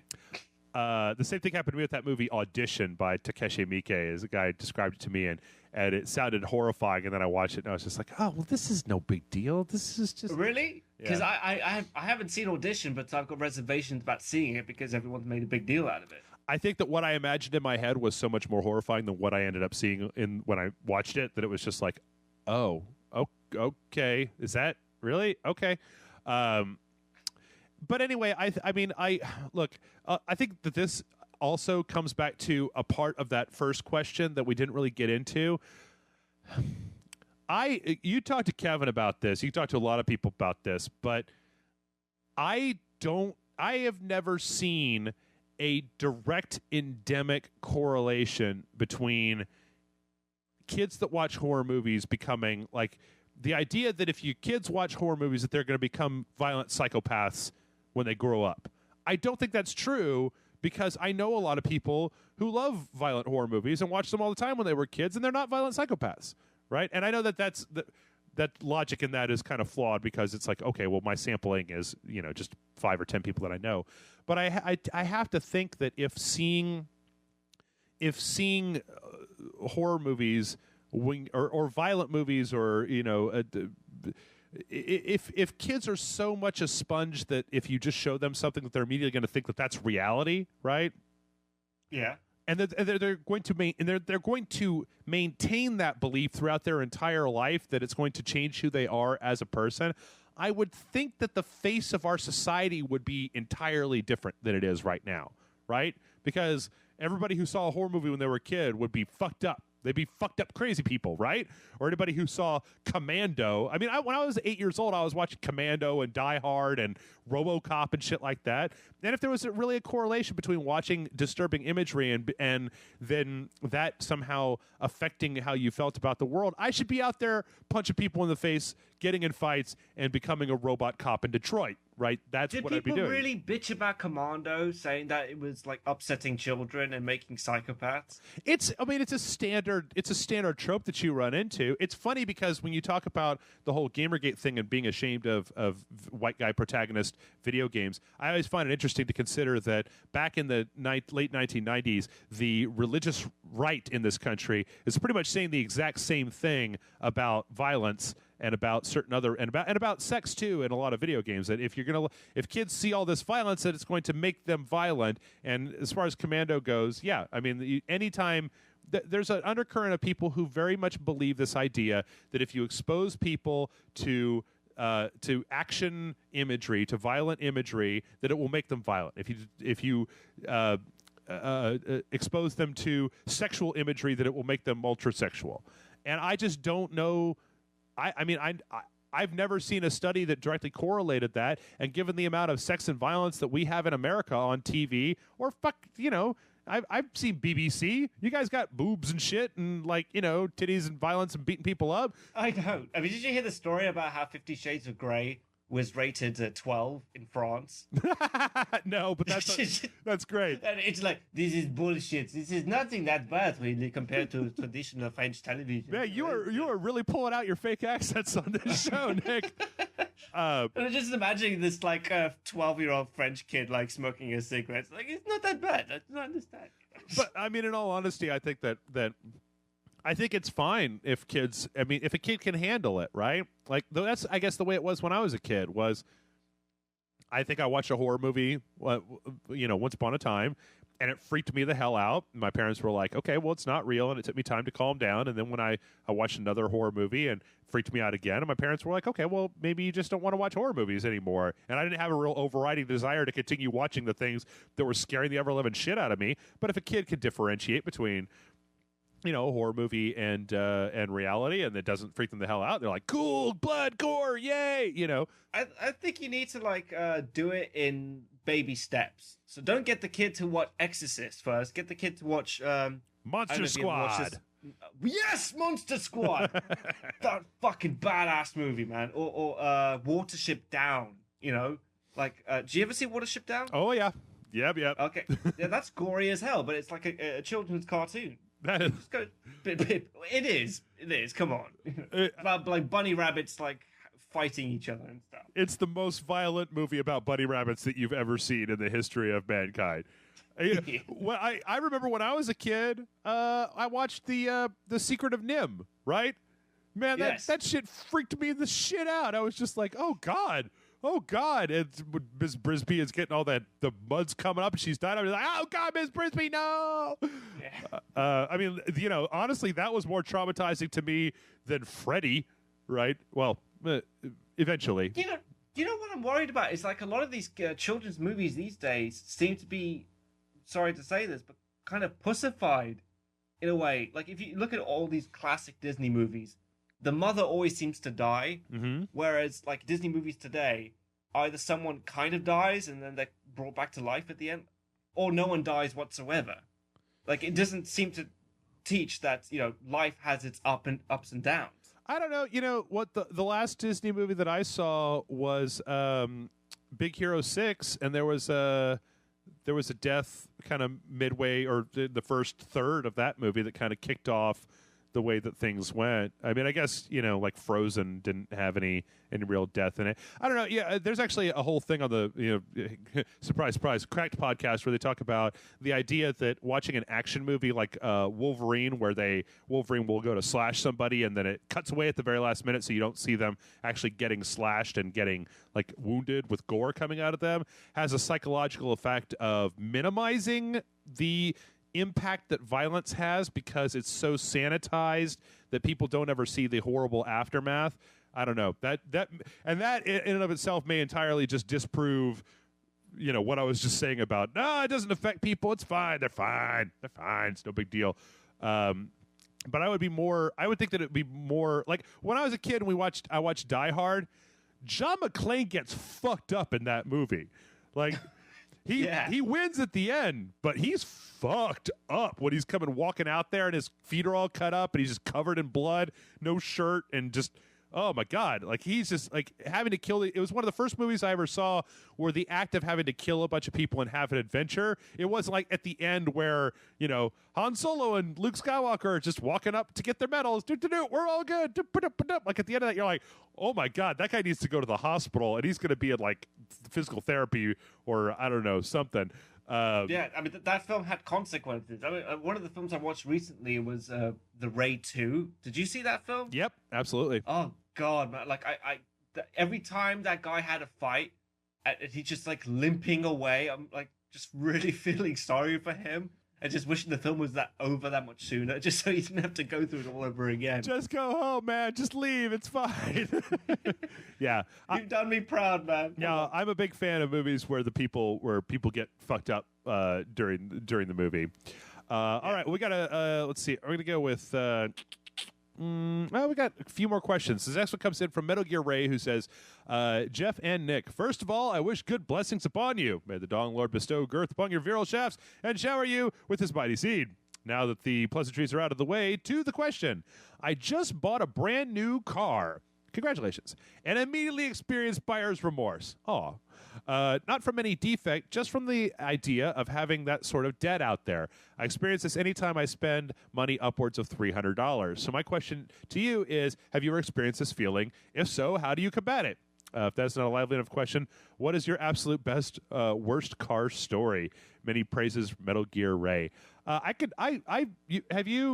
obviously experienced this before, Nick, right? Where you go out and you save up and you buy a bunch of spend a bunch of money on a thing, and then you bring it home and you're like, yeah, and then you get it out, you turn it on, you're like, yeah, and then you start using it, you're like, yeah, yeah, no, I experienced this quite recently with Battlefield Hardline. No, I can't think of anything that big, to be honest. Oh, really? Well, not off the top of my head, no. Okay. I mean, I say that it's a thing. It's a thing, Metal Gear Ray, it's a thing that you're going to experience in life, mostly because up to a certain point in your existence, it's going to be like, there's a certain amount of anticipation. We were just talking about it with movies, right, with you and The Exorcist, where a thing gets built up in your mind, and sometimes it gets built up to the point where no matter how good it is, it can't be as good as you have built it up to be in your head. And that's whether it's, a really fancy meal that costs a lot of money, or, like you just said, buying a car, buying a house. I've had kind of buyer's remorse at I signed a year lease one time on a place and found out within 2 months that it was a shitty place to live, and nobody, I lived in the combat zone. And I think that it's mostly just, I think as far as combating it goes, the only way that you can really combat it is just you got to learn from what you did. You got to figure out, think about it and go like, well, what did I allow myself to get psyched up, or did I get sucked in by like reviews or online testimony or things like that? Did you not do enough research? Mm-hmm. Did you not do enough research? Did you, or you know what? I know that for me, it's very difficult, but like Nick, I'll get into this thing where I want a thing. I want a thing, whatever it is. The last time this happened to me was the new Nintendo 3DS, where I get it into my head, I want this thing. And so what it happens is that all of the shit that I've learned goes out the window. I'm like, well, let's wait for reviews and see what people have to say online about it. Let's read some reviews, go to a couple forums, see if anybody has one. Maybe I can go to a store and play with one. Let's just see if it all works. I was like, no, get one. I don't want it now. I want it right fucking now. And then you go get it. And that's such a coin flip because it may turn out to be just complete shit, or it may turn out to be fine, like the 3DS did. But yeah, I think that a lot of it's just, take that feeling and learn from it. Learn, figure out what you did wrong and see if you can't not do it wrong the next time. Well, since you have never had that, I'm envious of you, Nick. You were a son of a bitch. You've never had that. No, I'm sure that's happened to me. It's just like, I can't think of it at the top of my head, really. Mm-hmm. I mean, like, I don't have a car because I live in London and, public transport is piss easy. Right. To get around. I mean, if I was in the States, then it would be a big deal because, I don't know, your nearest 7-Eleven is like 2 miles away by foot or something. So. Pretty much, yeah. All right. Well, you know what? We're gonna just roll on forward here because I got no more Red Bull left. I'm starting to sit. So I got about 15 minutes before I just go boo. All right, this next comes in from Tony, who says, Dearest Rage Lords, I always get a little grin when you guys drop a Bill Hicks reference. Bill Hicks has long been my favorite stand-up comedian, not only changing the way I look at comedy, but changing the way I look at many things in life. Which comedians, if any, transcended basic comedic enjoyment for you and influenced and affected you on a personal level? And a quick side question, which ending of GTA 5 did you first select? I recently bought the game and love the character so much that I have no interest in going back and playing through plans A or B. Thanks for reading, and may the Prophet Loretta bless you with her penicillin-resistant snail trail of love. Sincerely, Tony. I didn't know there were multiple GTA 5 endings. Are there multiple GTA 5 endings? What are you talking about? Yeah, you could. If I forget Franklin, you play as Franklin, and a guy, a bunch of dickheads call you up and say, I want you to betray Trevor. I want you to betray Michael. You decide to betray one of them or join up with them and kill all the bad guys. Oh, okay. Never did that. I guess okay. That's never did that. Just was like, no, dude, we're a team. We've been through some shit, so. yeah. And for comedians, one of my favorite comedians of all time is George Carlin. Mm-hmm. I mean, don't get me wrong, I love Bill Hicks. Like, he was just a genius. But George Carlin, if you watch his comedy stand-up from the 70s all the way up until when he died, it was consistently funny. Like, what was funny back then is, like, still funny today. I mean, if you watch Eddie Murphy's Delirious or Raw, it's funny, but it's still very dated. Like, the fact that in the 80s, everyone thought that you could only get AIDS if you were gay or something like that. Mm-hmm. Like, that shows up in his comedy. Whereas what I thought was really funny about George Carlin was that everyone else spoke about what makes people different from each other. He would say what makes people very similar. So, like, he would say, have you ever had a time when you're on a train and you're looking across the platform on another train and then one of them begins to move and you can't tell which one it is? Mm-hmm. Like, small stuff that you wouldn't even think of, but everyone can kind of relate to. You're like, hey, yeah, that has happened to me. Damn. Yeah. I think that for me, I mean, it not maybe as much anymore. It's been a while since I've actually gone back to listen. But Lenny Bruce was really interesting comic that I have been. I don't know. Have you ever listened to any Lenny Bruce? Nah. He was a comic back in like the 60s and 70s. He's a real interesting guy. Kind of fucked up and crazy, but interesting as well. Kind of proto Bill Hicks, in my opinion.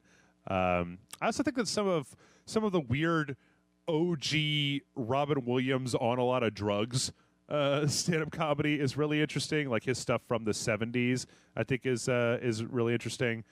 I'm trying to think. I could never get into Robin Williams. He was doing stand-up because he was just so over the top as compared to Bill Hicks, who was like, quietly smoking a cigarette and he'd be saying something really fucked up. Yeah. In a really subtle way. That's what made it that much funnier for me. Yeah, no, I agree. I mean, it's weird. I'm trying to think of comedians that have actually made like a difference to the way that I think about my life, and I don't know. You know what? I'll tell you what.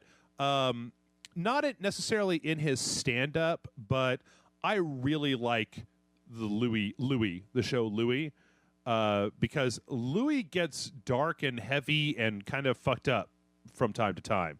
And there have been a couple of episodes that have really kind of made me think. I mean, the last season there was some really kind of controversial stuff, but even before that, there was some stuff in the first couple of seasons that that was really affecting to me, that really kind of got to me, because Louis is such a schlubby character that I feel if you're even if you're even a little bit kind of schlubby, it can really speak to you. Have you ever watched the Louis C.K. show? No, haven't. I highly recommend it. I mean, if you got Netflix, it's on Netflix, but it's interesting. I think it's really interesting. All right, this next one comes in from Daniel. Daniel's actually going to be flipping the script on a thing that we said earlier. He says, "Hey, Rage Masters, we've been getting announcement after announcement of remastered editions of old games lately, and it's starting to irritate me. However, there are a few games in my past that I either can't play due to hardware or no retail listing that I'd love to get remastered for modern consoles and PCs. Freelancer and Federation vs. Xeon are two of the ones I'd like to see remastered. What about y'all? Are there games you would like to see a remastered edition of? Thanks, and all hail the Dong Lord Daniel." So I think we kind of talked about this a little bit before, but is there anything in particular that you could think of, like, that you would really like to see a super remastered version of? Yeah, I don't know if you ever played this, but did you ever play Ghostmaster? That's an old Super Nintendo game? No, it's not. It's a PC game where you're like the Ghostmaster, and you have like a haunted house. It's like a strategy game.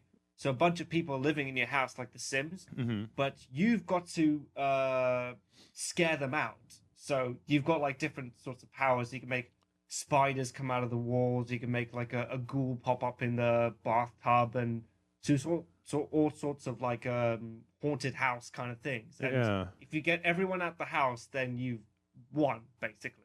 Okay. And it would go from you start off at a frat party, then to a film set, to a documentary team at a haunted mansion, and you would get more powers. You could do more scary things to freak people out. I would love it if they could do that, but instead of making it kiddie like they did in the original game, make it like really fucked up, like blood coming out the walls. Do it like The Shining, or Silent Hill. I want to make it as gritty and as gruesome as possible. That would be the best game ever. You should start a Kickstarter for that. I think that would be really good. Yeah, let's see. I was actually just looking through listings of some of the top games that have ever come out, and there was one.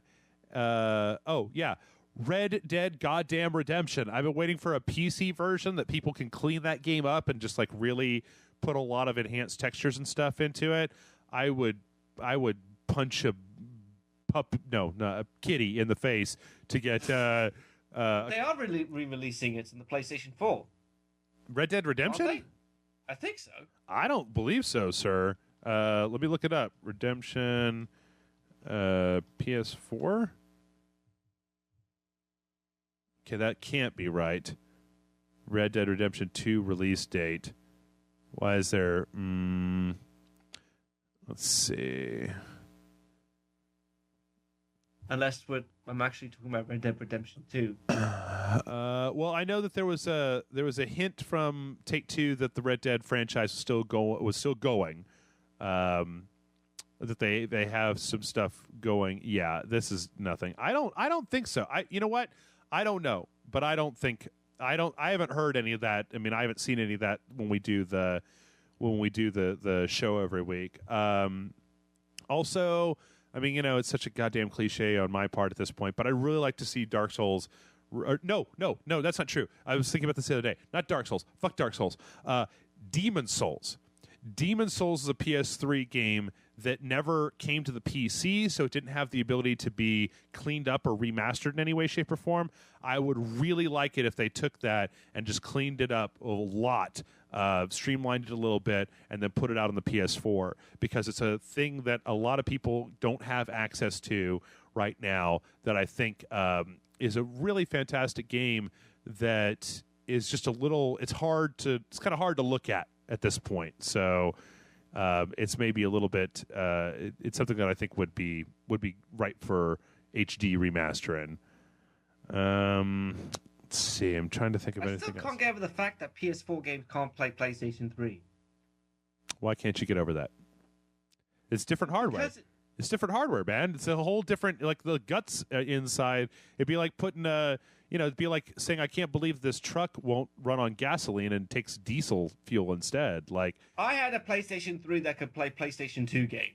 right, but And I was absolutely... you know why that was, though, right? It had a PlayStation 2 inside of it. It wasn't emulating a PlayStation 2 with PS3 software. It actually had the core engine chip from the PS2 just welded on, well, it's soldered on to the board. That's why it cost more, was because they essentially took one of the bigger processing parts out of the PlayStation 2 and just soldered it onto the PlayStation 3 board. Same true for the PlayStation 2 as whatever that was, like the emotion chip, or no, that was one of the PlayStation 2.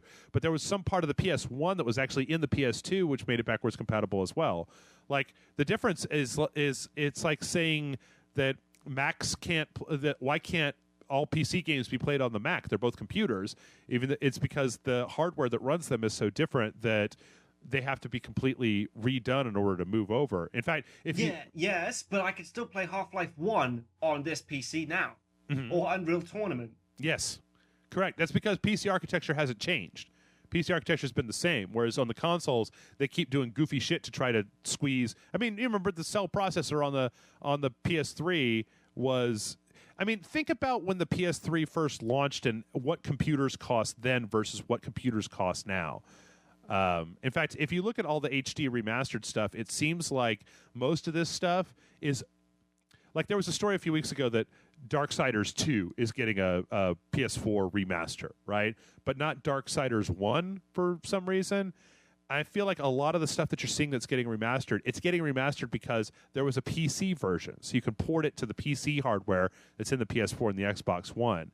But taking a PS3 game and bringing it to the PS4 is essentially the same as porting a PS3 game to the Xbox or to the PC.